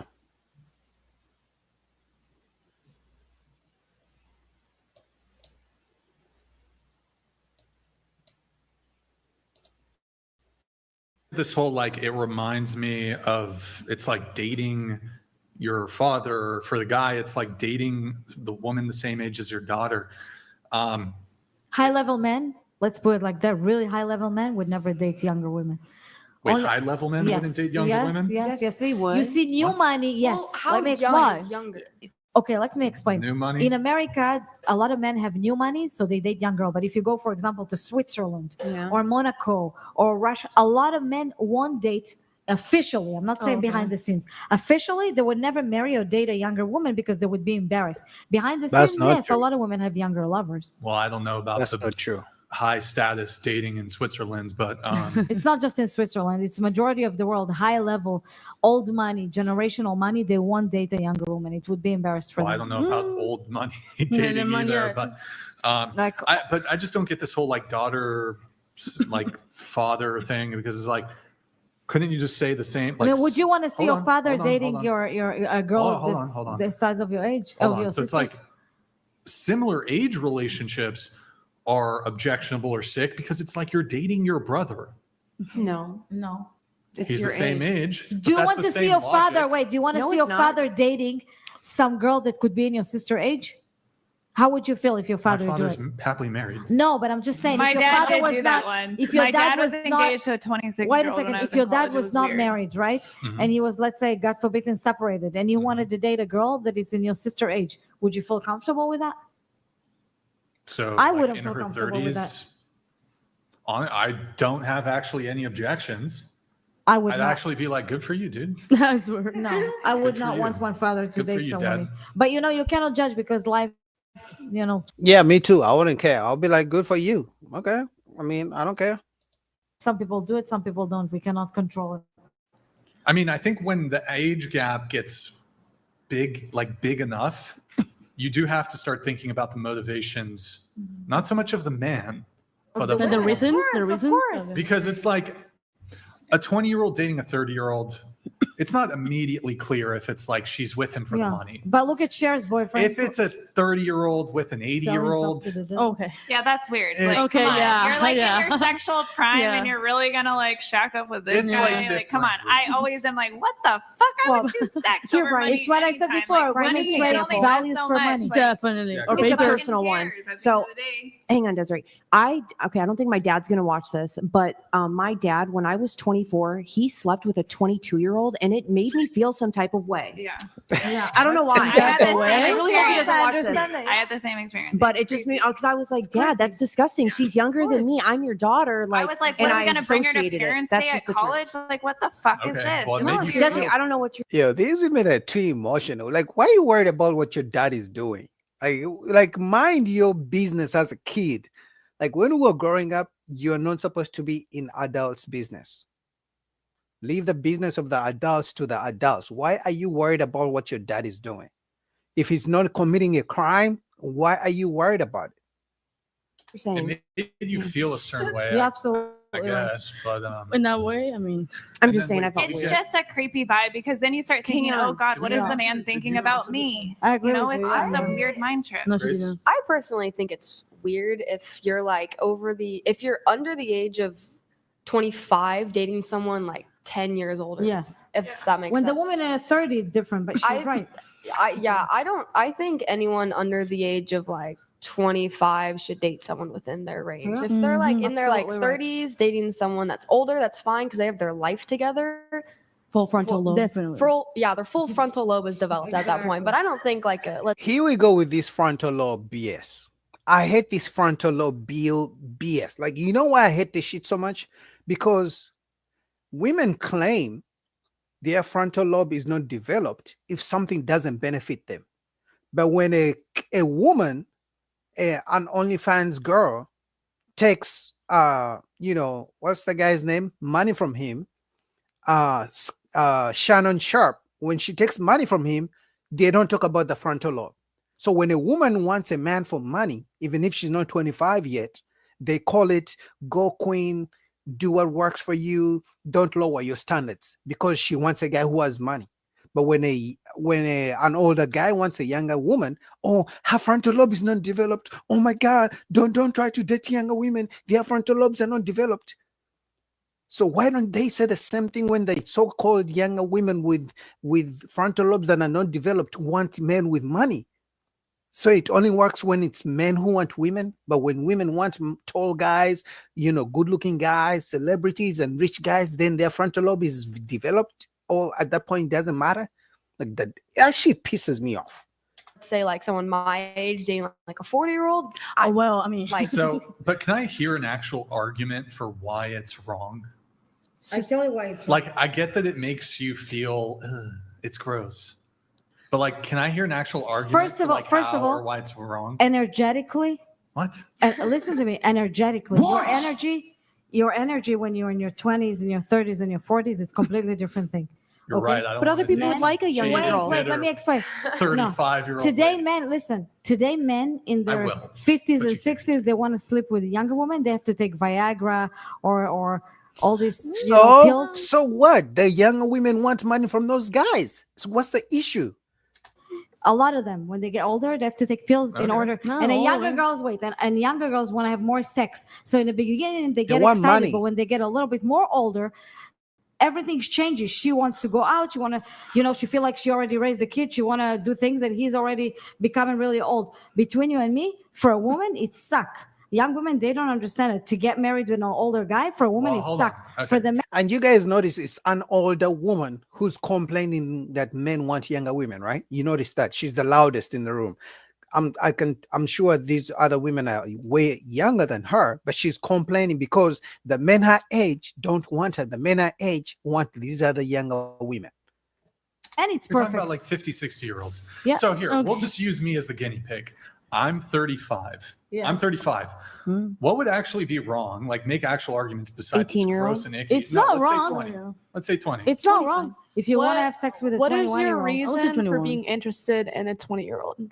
What's your reasoning? The truth, a young vagina. That's what they want. Young Is that vagina. no? Doesn't make Is it that your better. reasoning though? And just to Or be did she clear, put like words in I your would date a woman from 18 to 40. He doesn't care because he like. But Maybe I'll give a 50-year-old a But chance. what would be the reason No. to be interested in somebody that's that young? What would be the reason for younger women refusing to date younger men only to go for older men who have money? They never talk about that part. You guys know that? They only talk about what a man's preferences is and why it's an issue. They never talk about a woman's preferences. Why do women only want tall guys? Why do they only want guys with money? Right? Why do they only want guys who are going to take them to dinner dates instead of coffee dates? They never talk about that. They're only focused on a man's preferences. What would be? She's attractive. She's cool. Yeah. Okay. I don't think 20 is crazy though. I think so. Like, but you said you would date somebody from 18 to 40. Sure. So you 18 think to you 40. can think 40-year-olds are also attractive and cool, Sure. right? There's right? probably Okay. older. That's valid. I think when I was 30, 233. I dated like a 45-year-old. So that's valid. But No if kids. you're Half white, half dating Asian. somebody that's specifically talking, if you're dating somebody that's 20 years old, what So it's do not you? like I'm exclusively. Yeah, no, dating. that's fine because I think a lot of men get into like the rhetoric of, oh, like I want to date a young girl because she's in her prime, you know. The And I same think way that women that's like want a men stupid with argument to make. money. But if you're making the argument that you would date somebody with such a wide age range, then that's fine. But I think that like what do you have in common, first of all, within your life? Within your life, with your maturity level, with your interests, with life experience, what do you have in common with somebody who's 18? Let's say nothing. What does a woman who wants a man for his money have in common with him? Clearly, she doesn't have money. If she wants him to have way more money than him, where's the commonality there? Nothing. She just wants money. She wants what she wants. So men want what they want. Why is it that when a man has preferences, then it's an issue? Why does a short woman who's 5'1" want a tall guy? She's never going to ask that question. Well, let me ask you this: do you think having things in common is a high Well, priority? I think that it is a priority when you're dating people that are in formative like years of their life. I think it's very important. Having things in common. To Can I ask you a question? Yeah. So, like the person in your life who's a male, who you've had the most in common with, did you end up dating him? No. Well, so it's clear to me then that commonality is not the ultimate, or even the penultimate, or even the tertiary, or even the 10th most important thing. But what do you? But commonality is irrelevant. it's not commonality. It's just, am I attracted to them? Compatibility. But like, why are you attracted to somebody that is so I'm gonna be very infantilized to you? Well, In say that comparison- word again. Infantilized in comparison to you. Infant? Because an Are we using the- 18-year-old. You're talking about a 20-year-old infant? Yes. 20-year since Yeah, when have I'm an infant compared to you mentally. No, you're not. I'm You're just a younger adult. You're not an infant. Oh my God, guys, this shit is so annoying. 20-year-old women are calling themselves infants. So a baby is an infant, but now 20-year-old women are calling themselves infants. This shit is crazy. So she's calling herself an infant because an older guy wants her. But when it comes to her wanting a man who's tall and who has money, she's not going to call herself a gold digger. This woman, if you asked her, if she says she wants a rich man and you call her gold digger, she's going to say you're shaming her. But she's calling herself an infant for being 20 years old. I'm Hold on. 23. I'm much Since younger. when than you. have infants been 20-year-olds? I don't know. I said infantilized. Look up the definition of Okay. What is this infantilized. generation? They're like the little Infantilized. babies. We can't say anything anymore. They literally can't handle one wrong word or they're gonna die, I guess. So, infantilizing, treat someone as a child or in a way which denies their maturity in age or experience. Right. So infantilized doesn't mean they wouldn't are a that child. be the opposite It means of that they're comparative to a child. Wouldn't it be the opposite of infantilizing for me as or any man who's in his 30s to view a woman in their 20s as worthy of a relationship? That's a valid point, but No, it would be the opposite. but here's the thing: you're not She's- hold on. infantilizing them. They I are deem her- infantilized in comparison to you. No. That wasn't the statement. The It's the- statement I didn't make was that You you were said it's infantilizing them. infantilizing. I said You said I it's said they are infantilized in comparison to you because they you are don't know much that- younger I read than the you. definition They're not for the you. same. I just read the definition. Okay, but you're using the definition in an Ron incorrect way. Jackson donated $100. What can a 35-year-old man have in common with a 30-year-old woman that he can't also That's a good have in question. common with a That's a really good 20-year-old woman and you're an infant who's fucking 6 different men? Okay, WTF are you on? Let's get back to No. let's get back I actually to how want you to answer this question. Okay, wait. I want you to answer this question. I got to read the question, or can someone read it for me? I can't see it. Okay, so what can a 35-year-old man have in common with a 30-year-old woman that he can't also have in common with a 20-year-old woman?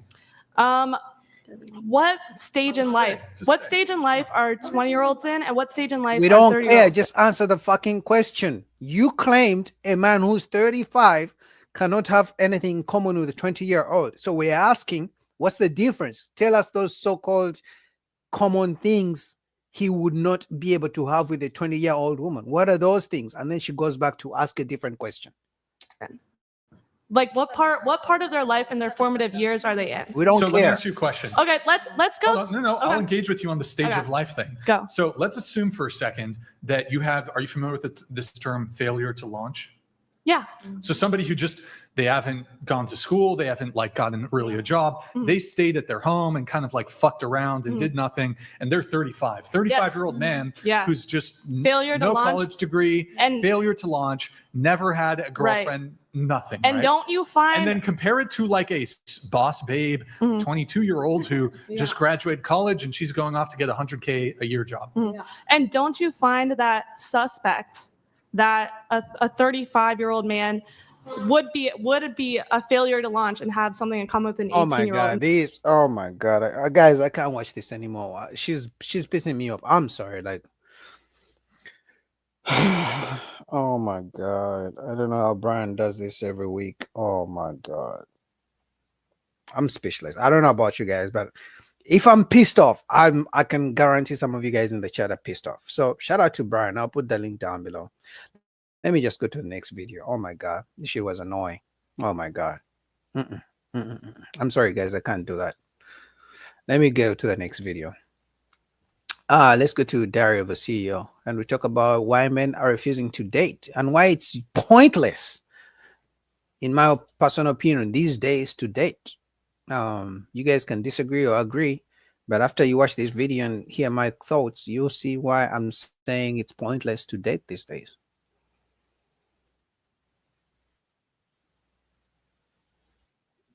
So this video is the reason why men don't want to date anymore. I kind of disagreed with some of the statements he started with, but you guys will see if I'm right or wrong. So let's get into it.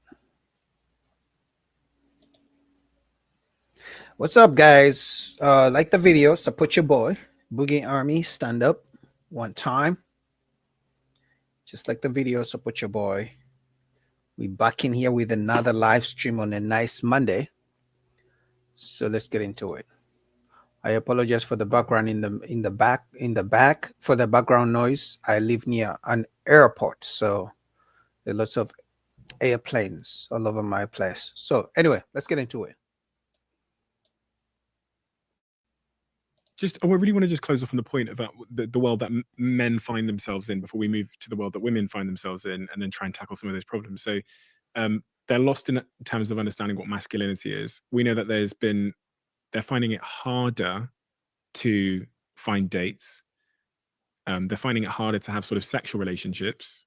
Is there anything else that I need to understand about the man in the current social climate? Well, I think the problem for the vast majority of men, especially young men, is their invisibility. Most men are wallpaper, and the world does not treat men very well when they want nothing from them.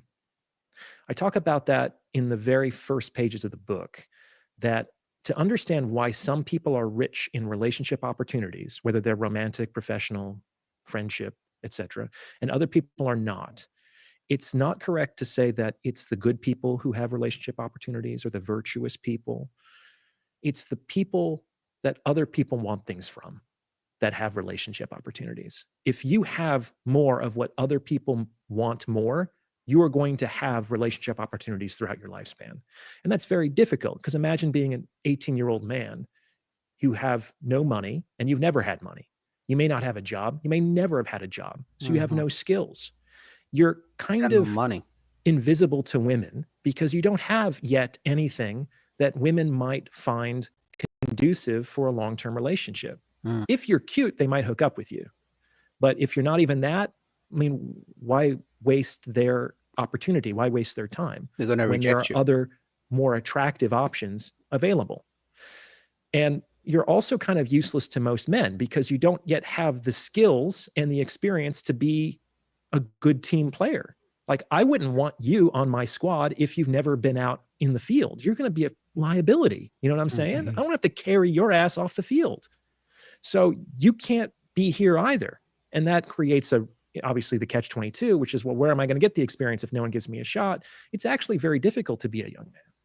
You don't have what either women or more experienced men want or need, and you're generally very disposable.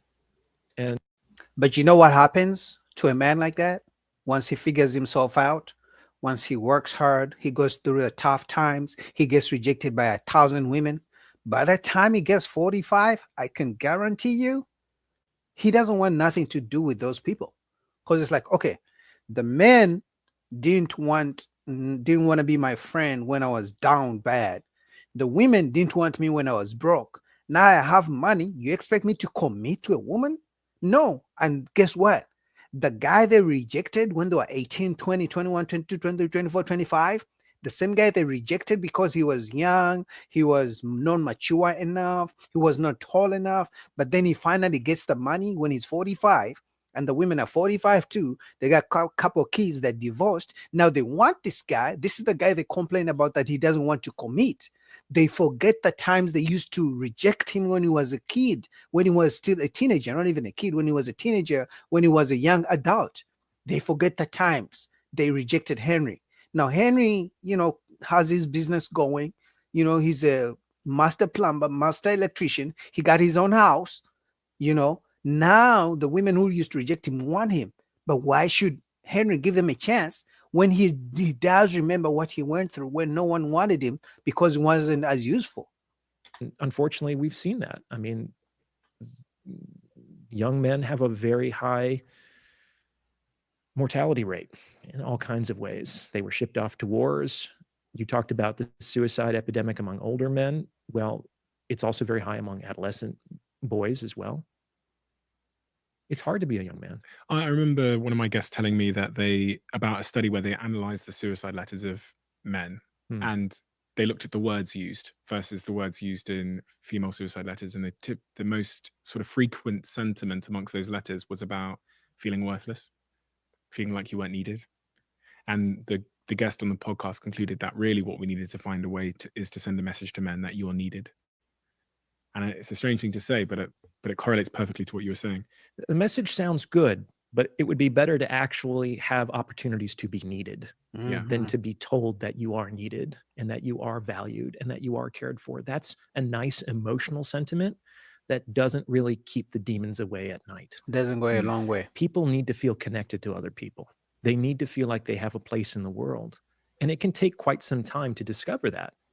One of the traps that I fell into when I was a young man is I thought that I could figure that out by just sort of like noodling it out alone in my room. Like I was trying to figure out what I wanted my life to be about, what the purpose of my life was going to be before I even left the house. And I wasted a lot of time in fruitless rumination that way. It's much better to discover your purpose in life by moving through the world and examining your choices in retrospect. It's like you only really get to discover who you are by examining and understanding your revealed preferences based on your behavior as you move through the world. It's very easy to think of yourself in all kinds of ways when you're untested, when you're untried, when you're in the morally ambiguous situations in which human beings find themselves as they navigate reality. But usually that was the father's job. The father was the one supposed to be guiding the son into the trials and tribulations of life, into putting your best foot forward, into knowing that you're going to fail, but you have to get up. You fail. What's the saying? You fail 10 times. No, you failed 7 times. You get back 10. That was the father's job. But guess what? These days, majority of households are single mothers. The single mom, honestly, to give them some credit or to cut them some slack, are busy trying to figure out, paying for the babysitter. I don't care if she left the man. I'm just trying to talk about the issue right now. Is the single mom is so busy trying to feed for the kids or trying to go on dates, trying to find a new man. And she can't even raise a boy into a man anyway. So it's like the whole thing is messed up. So by the time the boy turns 18, if he doesn't become a criminal, he's just going to become some some boy, some young adult who has no morale, who has no motivation. He doesn't know where to go because he didn't have a dad to guide him. Are you saying that the evidence you're looking for or the answers you're looking for come from taking action? Absolutely. They don't come from thinking it out. They often don't come from therapy. And that might sound weird coming from a therapist, but I do think that we live in a very overly therapized culture with the understanding that therapy is somewhat of a panacea in that it should be able to cure all that ails you. And I don't think that that's true. Therapy is very good for certain problems and it's useless for others. What about women? What are the challenges that a woman faces in the modern world because of all these sort of macro changes that have taken place? Well, the main problem that I see women encountering, at least in my consultative practice, is they have trouble finding the men that they want to have long-term relationships with. Almost every consultation I've done with a woman has been around, how do I get a man to marry me? And that's also kind of strange because I would think 80, 100 years ago, that was something that that girl was being prepared for since she was a very young person by her mother and her grandmother and her aunts and her female relatives with whom she probably lived in close consultation. And she never would have gotten to the age of 30 where this would be an open question still. And who are you? What's your sort of, if I looked at your CV, you talked about your consultative practice. What is the experiences you've had and the education you've had that have brought you to this point where you've written this book about relationships and those dynamics? What is your sort of professional, personal experience? Well, professionally, I'm a psychologist. I'm licensed in the state of California. So I went to grad school and got a doctorate in psychology. I had all kinds of training experiences while I was moving through that. I worked at a chemical dependency clinic for 2 years. I worked with cancer patients and their caregivers in a health psychology setting for a couple of years. I worked with significant dysfunction in a community mental health center in San Francisco for a while. I worked in outpatient with severe personality disorders. So that was all part of my training. And then when I started my private practice, I began to focus on men's mental health. And for a long time when I was a therapist, I worked exclusively with men. That's changed a little bit now that I have a kind of a larger platform on which to reach people. But that's sort of been my professional experience. So in your private practice, when people come to you, what are men most frequently coming to you with in terms of the problem they come with versus what women come to you with a problem with? Well, in general, it's either money or women for men. Oh, really? Yeah. And this is nothing new. Like Sigmund Freud said a long time ago that the purpose of psychoanalysis was to teach people how to work and how to love. That's it. If you can learn how to work and love, you can be a fairly functional human being in society and have a satisfying life. And he also said that the goal of therapy was not to cure suffering per se, which might be inseparable from the human experience, but to free human beings from neurotic, unnecessary suffering so that they are better equipped to meet the necessary suffering and pain of being alive. So, but that goes back to what I said, that usually when we used to have the family structure, the dad and the mom used to help kids growing up with those things, because some of us grow up with so much trauma and then we try to fix ourselves when we're adults, when the trauma is cemented in us. It's a tougher thing to fight and to deal with when we're already adults. It takes time to even what I'm saying right now, like it took time for me to even realize, to be like, oh, that's why I acted like this. Oh, that's why I did that. Because back in the childhood days, if the mom and the dad are not getting along, as a kid, you're seeing it, it turns from dysfunction. It turns from dysfunction to turning to, okay, this is how human beings relate with each other. So he had, I think, a more attenuated vision for what therapy could do. So it's either money, work, or women, love. And what I found is that it's either one or the other. I often did consultations with guys who were super successful professionally. They were making millions, but they were in failed marriage after failed marriage, or they couldn't, for the life of them, get laid, even if they were having parties with models on their super yachts. You know what I'm saying? Mm-hmm. By the same token, there are there were fewer of them because they couldn't afford my out-of-pocket rate. But it's like there were some men who were just absolutely cleaning up. Like I've done some consultations, I had some patients, young men who were just like plowing through San Francisco. I mean, they had sexual success in a way that most men would just fantasize about. But they had a really hard time getting their money straight, their career. They were super stressed out. They had anxiety disorders, things like that, which is actually fairly ironic because what I found is if it works in one domain, it generally works in the other. Interesting. So if I get my work right, then I'll get my love right. If it works in business, it often works with women. What do you mean? Sorry. Well, think about it this way. Men want sex and they want relationships from women. Women don't go around giving those things out to men just because they want them. Okay? Facts. So what's the analogous problem in the professional arena, which is I want money. Let's say you're a salesman. I want money. I have this product or I have this service. I want people to hire me. I want people to buy it. Well, people aren't just going around with their wallets out saying, who's going to take my money? You know what I'm saying? Yeah. So you have to find a way to get what you want from the people that you want it from. And a lot of the strategies that work in business to do that will work in the sexual marketplace as well. Interesting. That's very, very true. Because I think I told you before we started recording, when I was, I don't know, 18. But here's the difference. Here's the difference. In business, if you have a business, it's probably an LLC. So limited liability, meaning your business partners or, a customer can't just sue you and take everything, i.e. divorce, right? And usually if it's a limited liability, it will only, affect the company. It won't affect you as a person.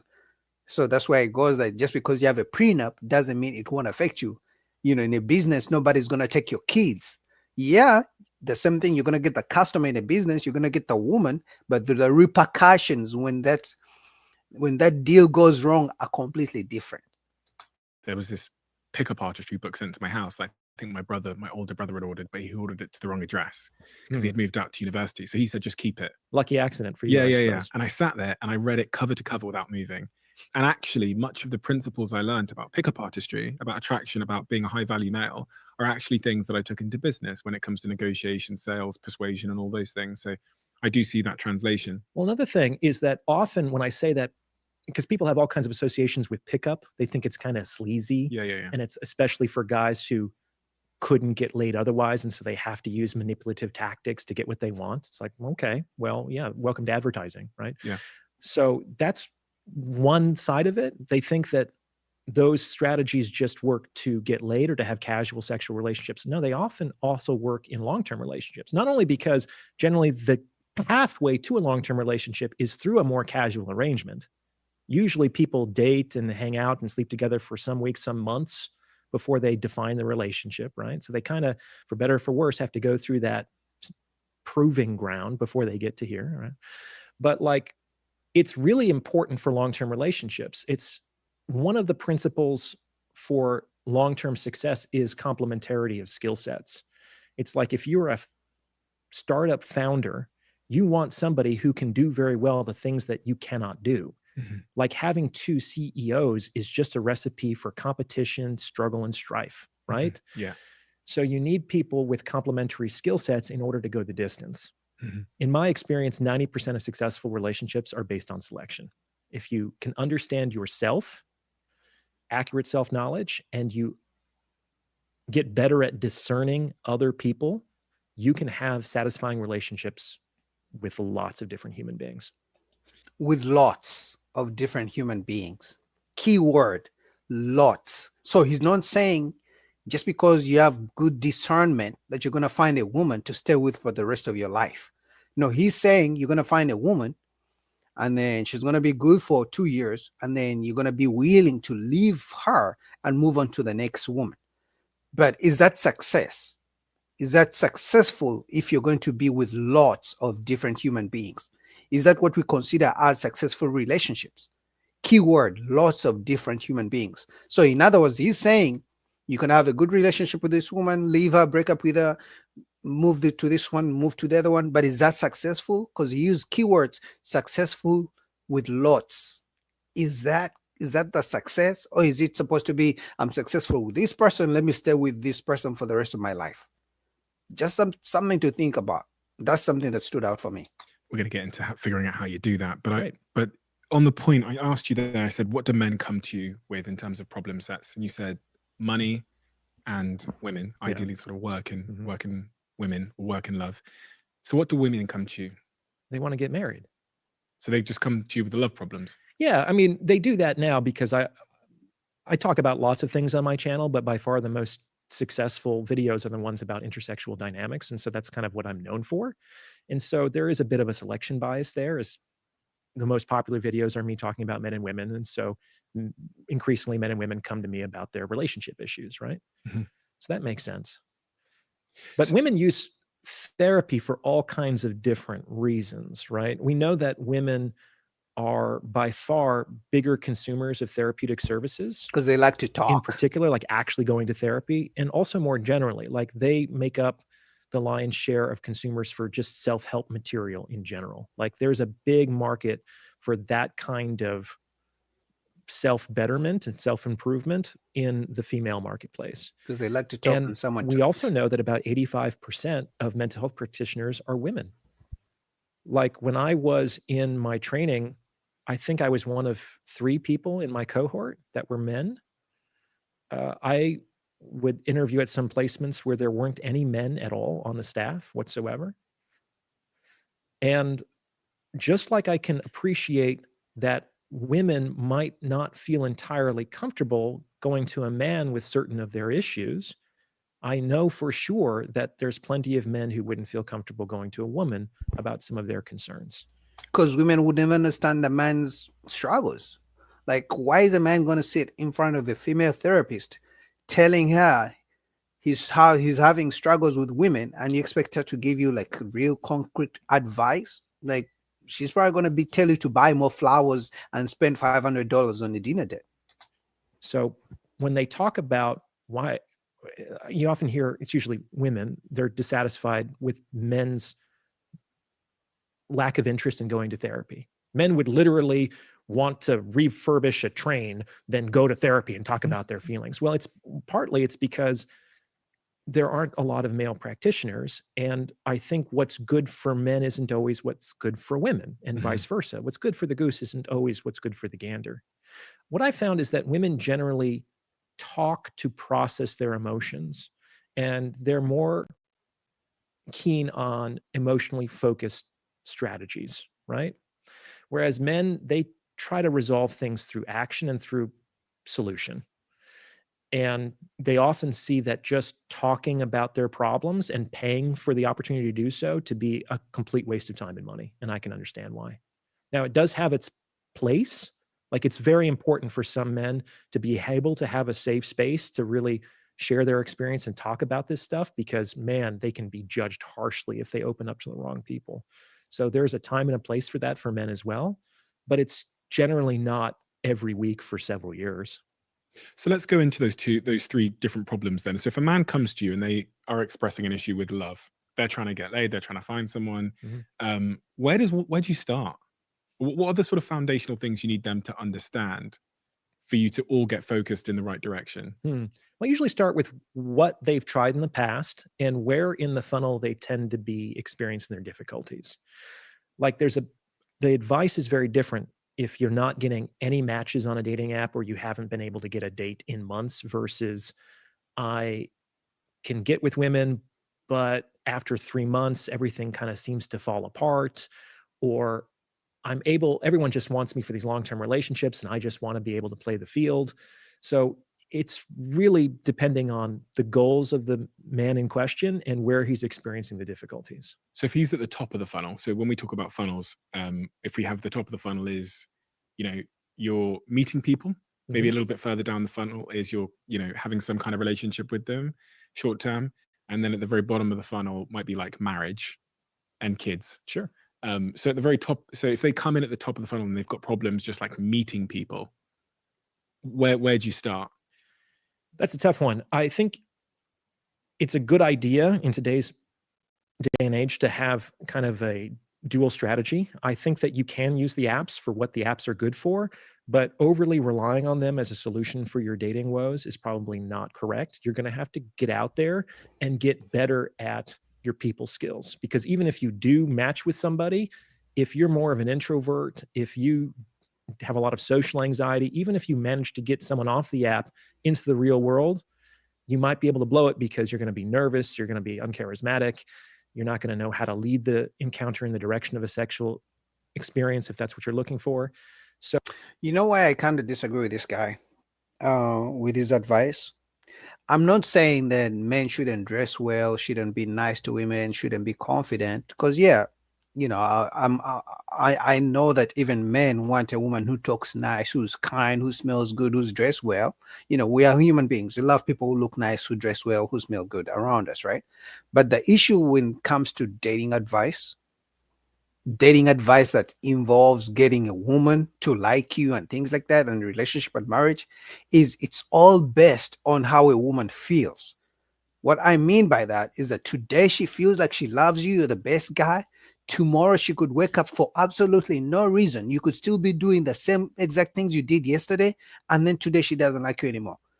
You cannot teach anybody that to change that, which really means that at the end of the day, dating advice, yeah, sure, it can get you the woman, but to keep her long term is up to her. So as a man, you have to sit down and think about it. Like, is this really worth it? Because at the end of the day, you know, you're going to go to bed. Your woman is happy. She says you're the best man she has ever met. But you know, there's a chance that tomorrow she can wake up and say she doesn't want to be with you for no reason. I'm just saying. But anyway, shout out to this guy. I'll put that link down below. So let me move on to the next video for you guys. And we're going to go to Lapif. Let's do Lapif. And then I wanted to show you guys Jazz, the infamous Jazz, how she didn't like that I was giving one of the tricks that I kind of realized was I was giving Jazz her flowers, but she didn't like it. But let's go to Lapif and watch this. Women want $500 dinner dates. I don't know. Some of you guys may have more money than me. You may be willing to spend $500 on a dinner date. And some of these women want it. So we're going to talk about it. Shout out to Lapif. So let me just forward this and see where it starts. I think it starts right here. All right. In my opinion, you know, the woman that wants to be married, you need to take more advice from married women versus, you know, all your single friends. Single women keep women single. Single men keep single. It's a never ending role, and we can't have that. Who was talking? Saint, when you were speaking, like there are a lot of young men that would benefit from speaking to someone like you, but just like anything else, you know, we gravitate towards to our own experiences or to the things that we like. It's so easy to be on TikTok and be like, you see something that you know, an experience with a woman that was bad with somebody, and you're like, yeah, my experience was bad too. And so you click on that and you just find all these terrible women experiences, and it just becomes like a wormhole. And in reality, you need to go look at things that are praising women, the woman that you should try and attract. And that's another thing about us too. Like we forget to have accountability in the people that we attract. You know, Right. I didn't meet you by accident. There was something about me that attracted you over here. And there was something about me that lets you in, that lets you have that conversation. And so we have to look in the mirror at ourselves too.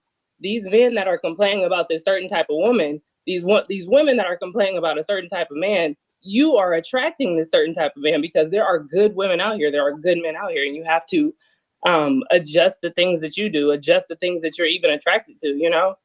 So, yeah, I don't know. Well, you know, I'd say this. The word dating is whack. I can't stand that word. You know, I can't, because dating means you just date. But when you're courting, when you're dating with intention, see, when we take the money out of stuff, This is why I say everything boils down to money. Oh, we got a date, got to go to this restaurant, got to go to that restaurant. Honey, I've gone on some park dates. I've gone to Starbucks, walked through the mall. Those are the best ones that I steal food. The ones that took me to the Chops and Lobster Bar where you need reservation only. Them people, I don't eat food. I don't even talk to them no more. You take the money out of stuff and get to know the individual. That other courting stuff, when they take you to these nice dates, let them do that because they want to do it. They plan that for you. They're going to take the time to really plan something nice for you. But when you're forcing stuff, like you're basing a whole relationship on where he take you, the whole relationship on whether now you like him or not is where he take you, and where he take you, then you get mad because now you want some. He went spend $500 on you. Think he wants you to spread him, he wants you to bust it wide open. Okay. You don't have to, but that's what they expected. I'm just saying. you take her these nice places. And the thing is, who wants to go on a date with somebody that get dressed up, get your hair done, and you don't even like this person? We just gonna save a whole lot of time. And we gonna when I got my ex-husband, our first day, of course, we was broke back in the day. It was Burger King. Okay, I had a waffle, couldn't have. That was the best time. The best days were the ones where you really get to know somebody intimate. And Mama, I'm sorry, and I can tell she's an older lady. The days of a woman accepting Burger King on the first date, she would rather die alone. A woman would rather go on a date with an alligator, with a crocodile, with a bear, because these days they're choosing bears. She would rather go on a date with a bear than go on a date with a man to Burger King. I mean, they don't even like Starbucks. But Burger King, a 444, man, a 444 would be fire. Like, guys, I'm telling you, if you ever meet a woman and she's willing to go to Burger King with you for a date to grab a 444, you better propose right away, because I can guarantee you there's a chance, there's 1,000% chance, you're never gonna find a woman who's willing to go to Burger King with you to get a 444, man. That 444 is fire. I like it sometimes. And it has nothing to do with our divorce. That man was a damn good father to his children, because I had time to really vet this person, deeper than that. But when we got, people just, like I say, take money out of a lot of this conversation, a lot of this dating. You really want to get married, take money out of stuff. You're going to find a lot of things out about somebody just by talking to them, spending time with them, get to know them, going places with them. You're going to learn a lot about an individual. But when you base everything on a Ruth Chris or a SKT place I ain't never been before, okay? I don't even eat meat, so we go Olive Garden. I'm just saying, my meal. And that's majority of women. They've never been to Ruth Chris. They've never been to a 5-star hotel, a 5-star restaurant, but they want you, the guy, to take them to a 5-star restaurant. It's like, okay, why didn't you take yourself before you met me? Crazy. $20 at the Mexican restaurant. That's why I take my kids. Well, eat vegan bowl, baby. Okay, best dates. Hell, that's but those are the ones that I'm just saying. Those are the best people, y'all. I'm just saying. I don't think they like each other no more. I also just want to say, Lady O, that a lot of people may not realize that some of those dates are actually very performative, because when I was in service industry, right, I would see the dude take the girl there and they're sitting at the bar, he's doing this and this and that. And literally I have seen that same man 2 hours later come in with another girl, because he knows it's just like the performance of like, oh, I know that she'll be into me if I come to this caliber of restaurant with her and she's going to call me back. So this is my date spot.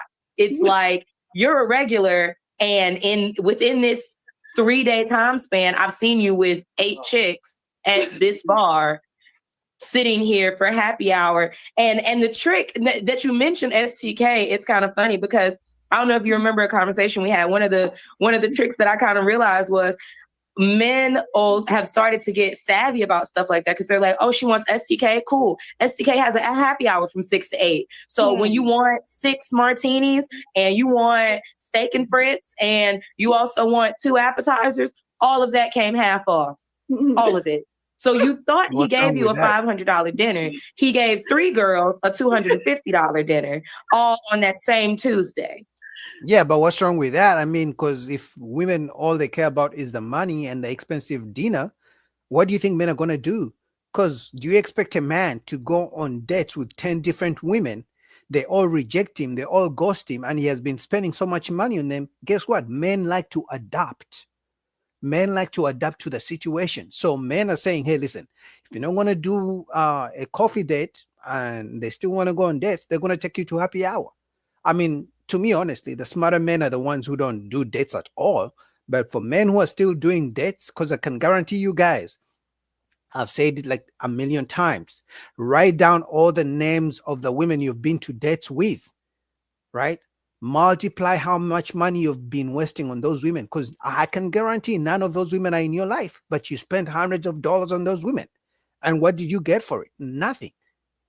That's mad work. It be real shady. It does. I believe it. That's how a lot of women are deceiving themselves. Now, of course, I don't know, but I've made it clear I don't believe in these like heteronormative ideas. I don't believe that men are naturally providers or naturally protectors and women are naturally submissive. I don't subscribe to any of those beliefs. But I think women are like tricking themselves. And a lot of feminists are doing this too. Like, oh yeah, well, a man is supposed to take me on a date and he's supposed to like basically peacock.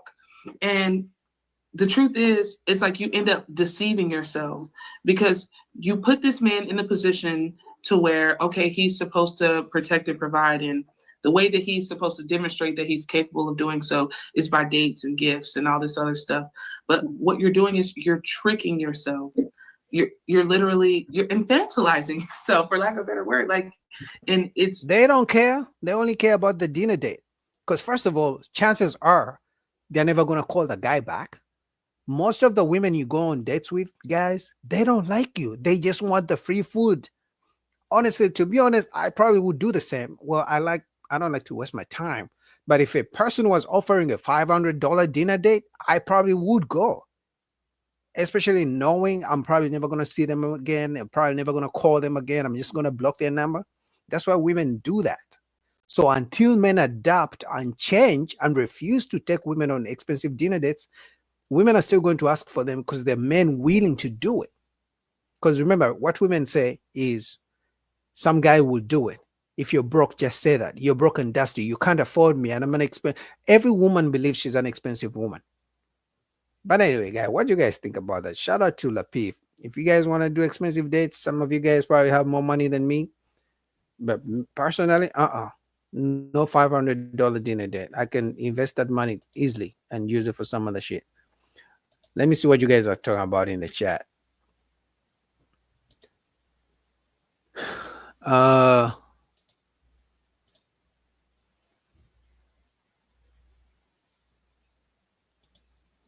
Adi says she don't want a man that is good with money.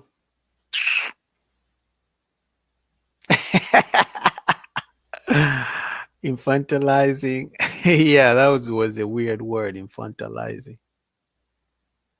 Yeah, grizzly bears, it hurts my brain also. Yeah, you're right, Eddie. All right, I wanted to do one more. I want to do 210. Okay. I'm going to do one more video from the black therapist. He was talking to Jazz. I tried to show Jazz love, but Jazz didn't care for it. You guys know Jazz. If you've watched my channel, then you know Jazz. She has been on separate panels. You guys don't like her when I don't like it when I call her beautiful. You guys don't like you guys don't like when I react to her sometimes because she goes off.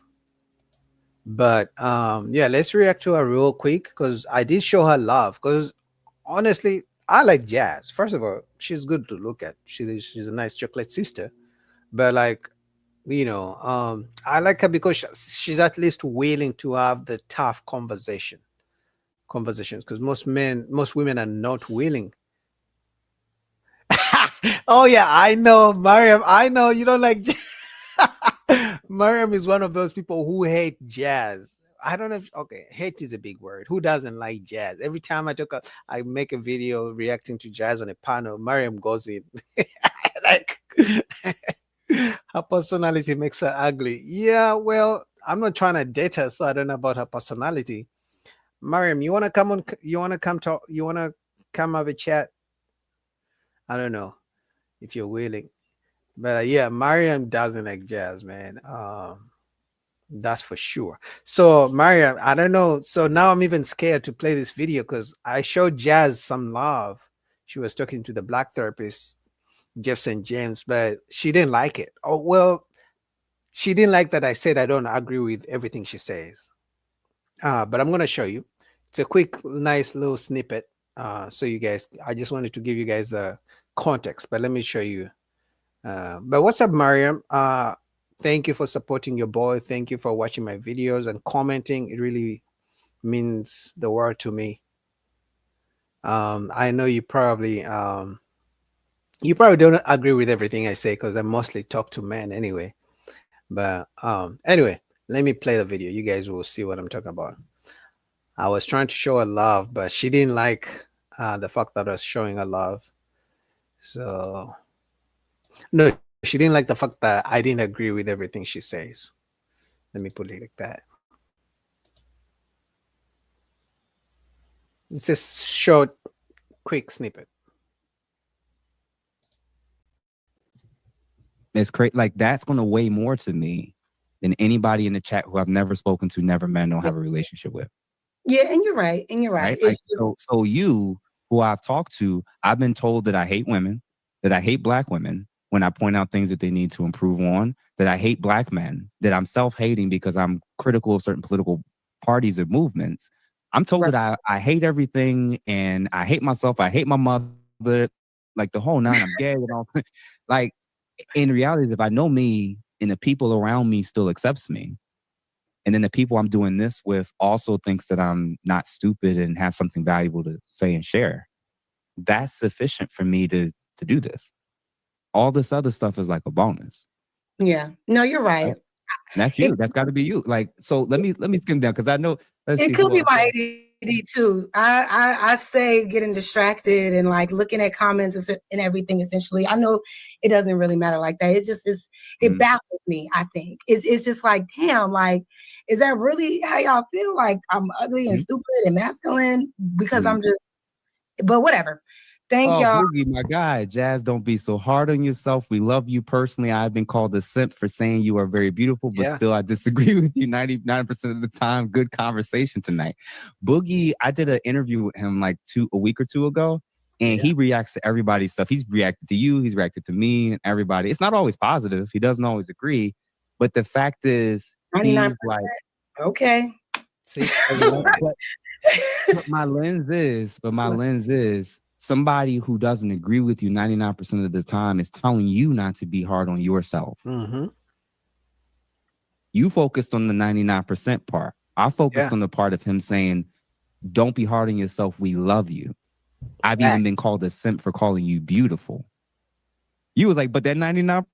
She doesn't like it. Because it's just like what he's ultimately saying, like, be cute and shut up. You're cuter when you're not talking. That's not what I don't agree with anything. That's not what I say, Jazz. I didn't say be cute and shut up. No, that's not what I said. I literally gave her flowers. I've literally been called a simp in my comments for saying Jazz is a good-looking, nice sister. I've been called that. I came on because she was having a conversation with Jeff, and she was saying people don't like her. I'm like, no, Jazz, we like you, but we just don't agree with you. But she wants people to just agree with everything. But then if we agree with everything, then we can't push the conversation forward between men and women. And honestly, I've even reached out to Jazz. I'm trying to bring on the channel. You know, I had Jeff on my channel not too long ago. You guys supported that live stream. I'm trying to bring Jazz on the channel so we can have the conversation and maybe bridge the gap. Even if we don't agree, that's okay. We had the conversation just to remove the whole thing of men hate women, women hate men. If we can have tough conversation, I think that's a big step. But you guys saw it in real time. I showed support. So if Jazz, if you watch this, because I did reach out to her, but I didn't hear back. If you watch this, like at least I don't know about other guys, but I don't want you to shut up. Actually, I want you to voice your opinion, because it doesn't mean that I'm 100% right on my beliefs. It doesn't mean you're 100% right on your beliefs. But I think we should all have the right to voice our opinions. Let me play that one more time, because for some reason she didn't like that. She didn't like that I didn't agree with her. That's crazy.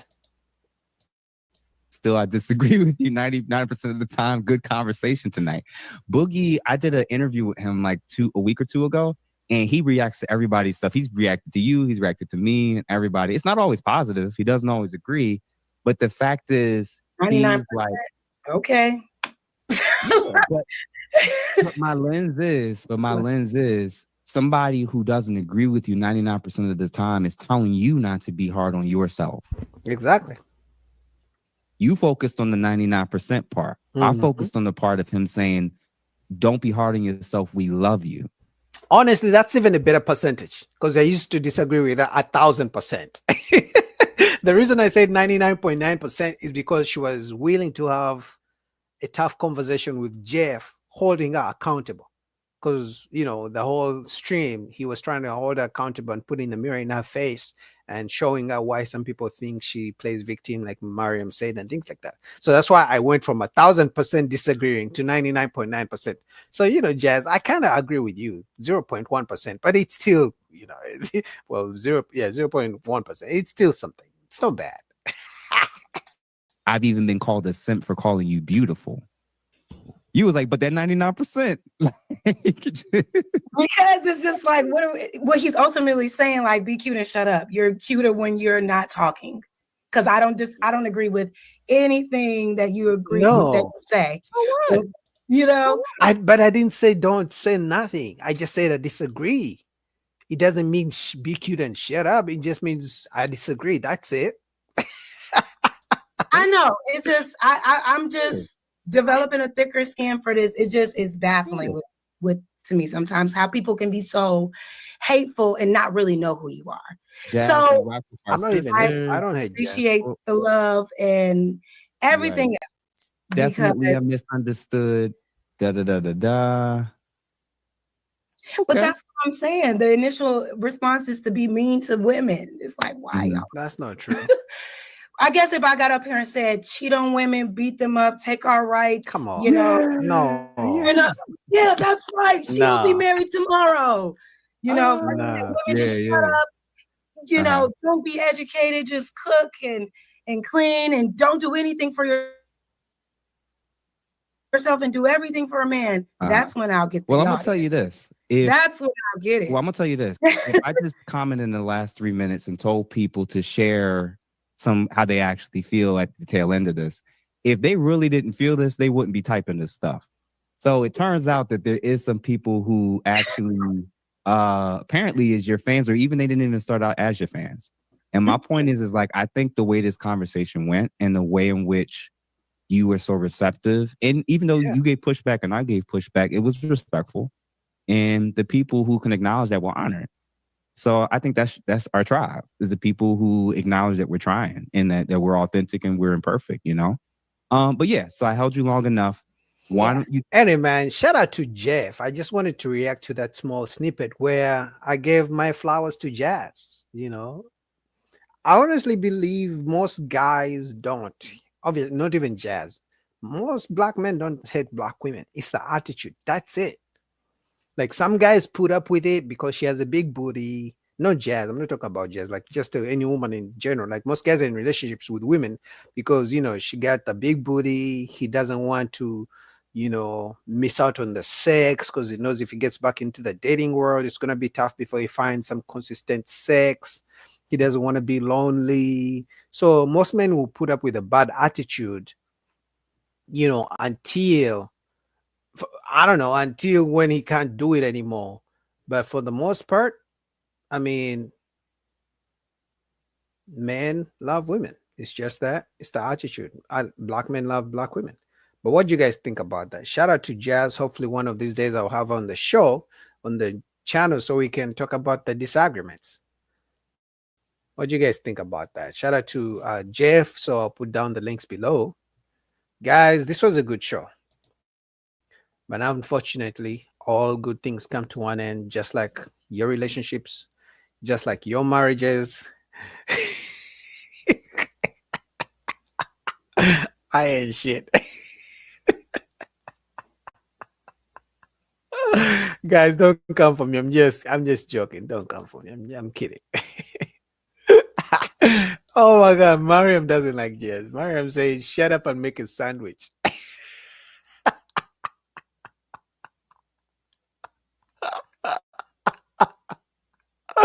Oh my God! Now, Mariam, I'm starting to I'm starting to believe you're not a woman, because the way you speak. I'm starting to think you're a man, because you're tough. Then she says, always playing the victim again and again. Well, at least I think maybe that's because for the longest time, she never had anyone to disagree with her points. But sometimes people believe what they believe because they've never had anyone to push back, anyone to try to dissect their points and their beliefs, to disagree with them, to logically ask them why they believe what they believe. So they grow up believing what they believe. So definitely, I believe Jazz is a feminist. At least she has feminist ideals. She may say she's not, but the way she speaks, that's what I get from it. But you can tell she's been believing those things for so long, because she mentioned something, oh, you just want women to cook and clean and shut up. Like, no one said that, but that's what she believes. But maybe one of these days we'll have the conversation. I did reach out to her. I haven't had anything back, but I was really hoping we can have a conversation between me and her. She can bring up points, disagree with me. I can bring my points, disagree with her. And then honestly, maybe I can go from disagreeing with her 99.9% to maybe 99.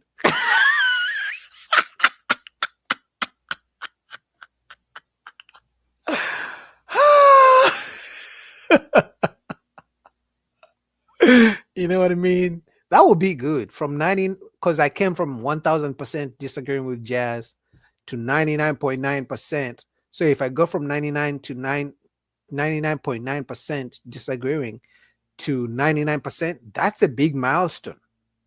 Because I used to disagree with that 1000%. That's progress. I think anyone should be, she would have to be very very thankful, very give some gratitude where gratitude is due. Evo 80 says, like, new data for firmware update. Okay. Mariam says we make our opinions of her based on her opinions and attitude.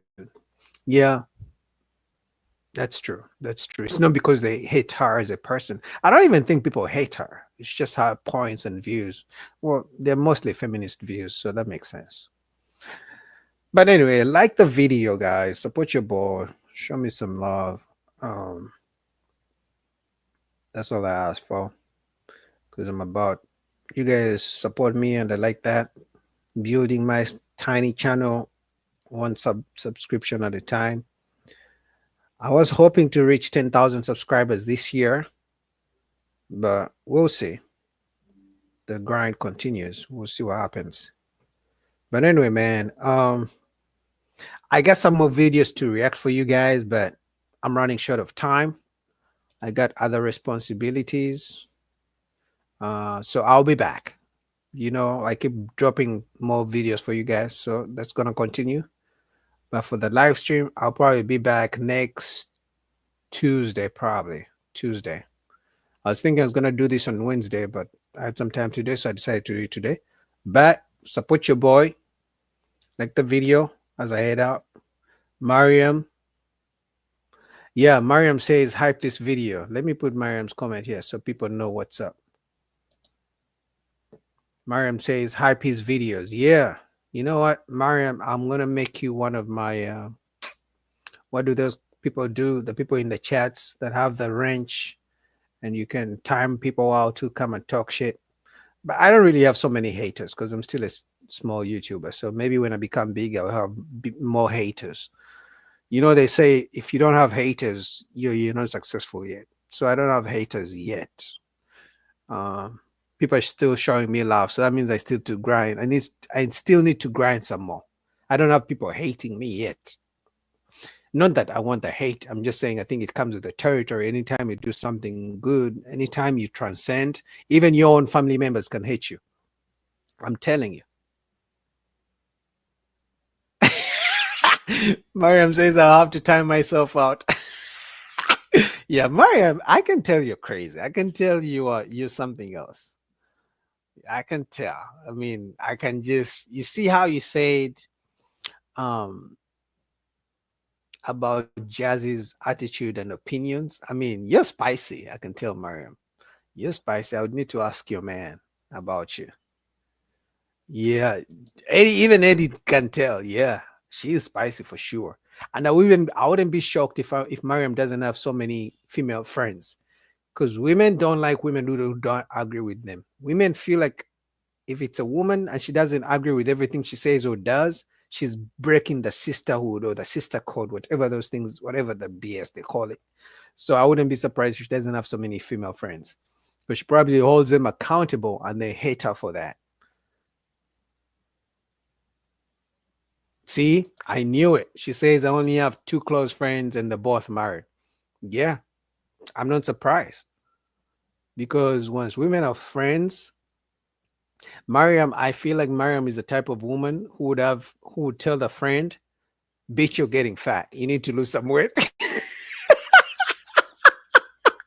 I swear to God. I know for sure. Mariam is the type of woman who would say that. I can tell. And then they would stop talking to each other. For some reason. Yeah. Yeah. Be like, bitch, you eat too much. You know. It'll be like, bitch, stop sleeping around. You know. Bitch, stop being a whore. Yeah, I know Mariam would do that. That's for sure. That's needed. If you tell each other the truth, that's needed, because it's rare women telling each other the truth. You know, that's why as a man, if you're in a relationship and your woman has so many female friends, because you know anytime you get into an issue, she's going to run to the female friend, and they're never going to have your back. They're never going to hold her accountable. They're never going to be asking, what did you do to Boogie? They're always just going to be like, oh, leave him. Oh my God, he should buy you these. Why is he treating you like that? Even when they don't know half the story, because they never talk to you. You know, all they do is take a side. So Eva 80 says, best friends do that. Tell you the truth. Good bros, girls, tell you what you need to fix. For the men, Eva 80, for the men, they do that. For the women, they don't like conflict. So what they do, they rather lie to each other to keep the friendships. Because let's say Mariam has a friend. So Mariam, this is not personally you. I'm just using you an example. Let's say Mariam has a friend and, you know, they like to do things together. They go for brunch together and things like that. If Mariam is not the type of woman who tells the truth, rather than lose the friend she goes out with to brunches and events, rather than tell her the facts and lose the friendship, she will just lie to keep that friendship so they can keep doing things together. That's what women do. And if you're in a relationship with a woman like that, she's always going to go to the best friend, because the friend will never hold her accountable. you know.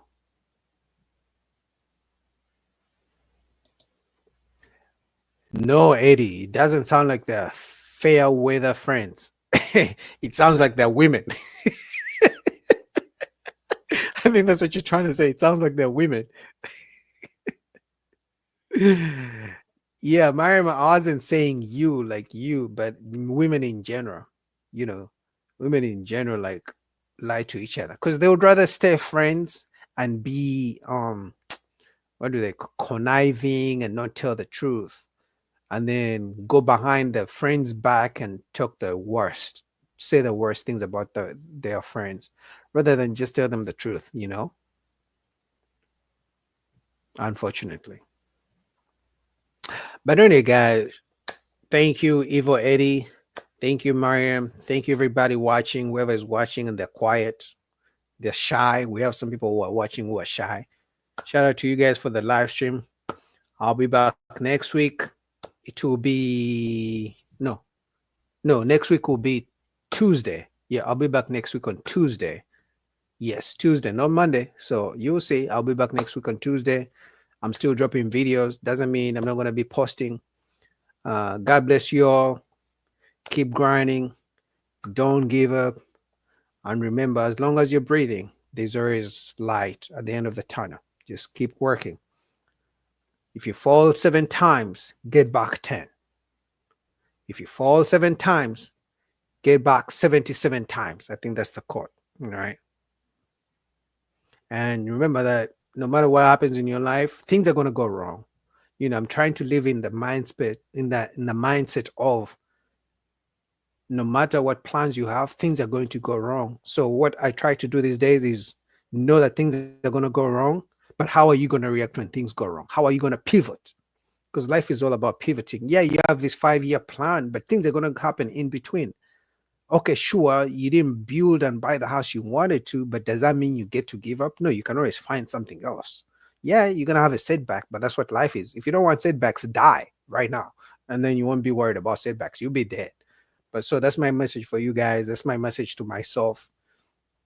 Pivot, take your time to analyze and find new ways, you know, when things are going hard. As long as you're not dead, you're not in jail, and you're not sick, trust me, we can be better people. We can find something different, no matter the challenges life throws at us. Because that's the beauty of life. Challenges and then learning how to pivot. Take your time. We got this. All right. I appreciate you all. Till next time. Boogie Army.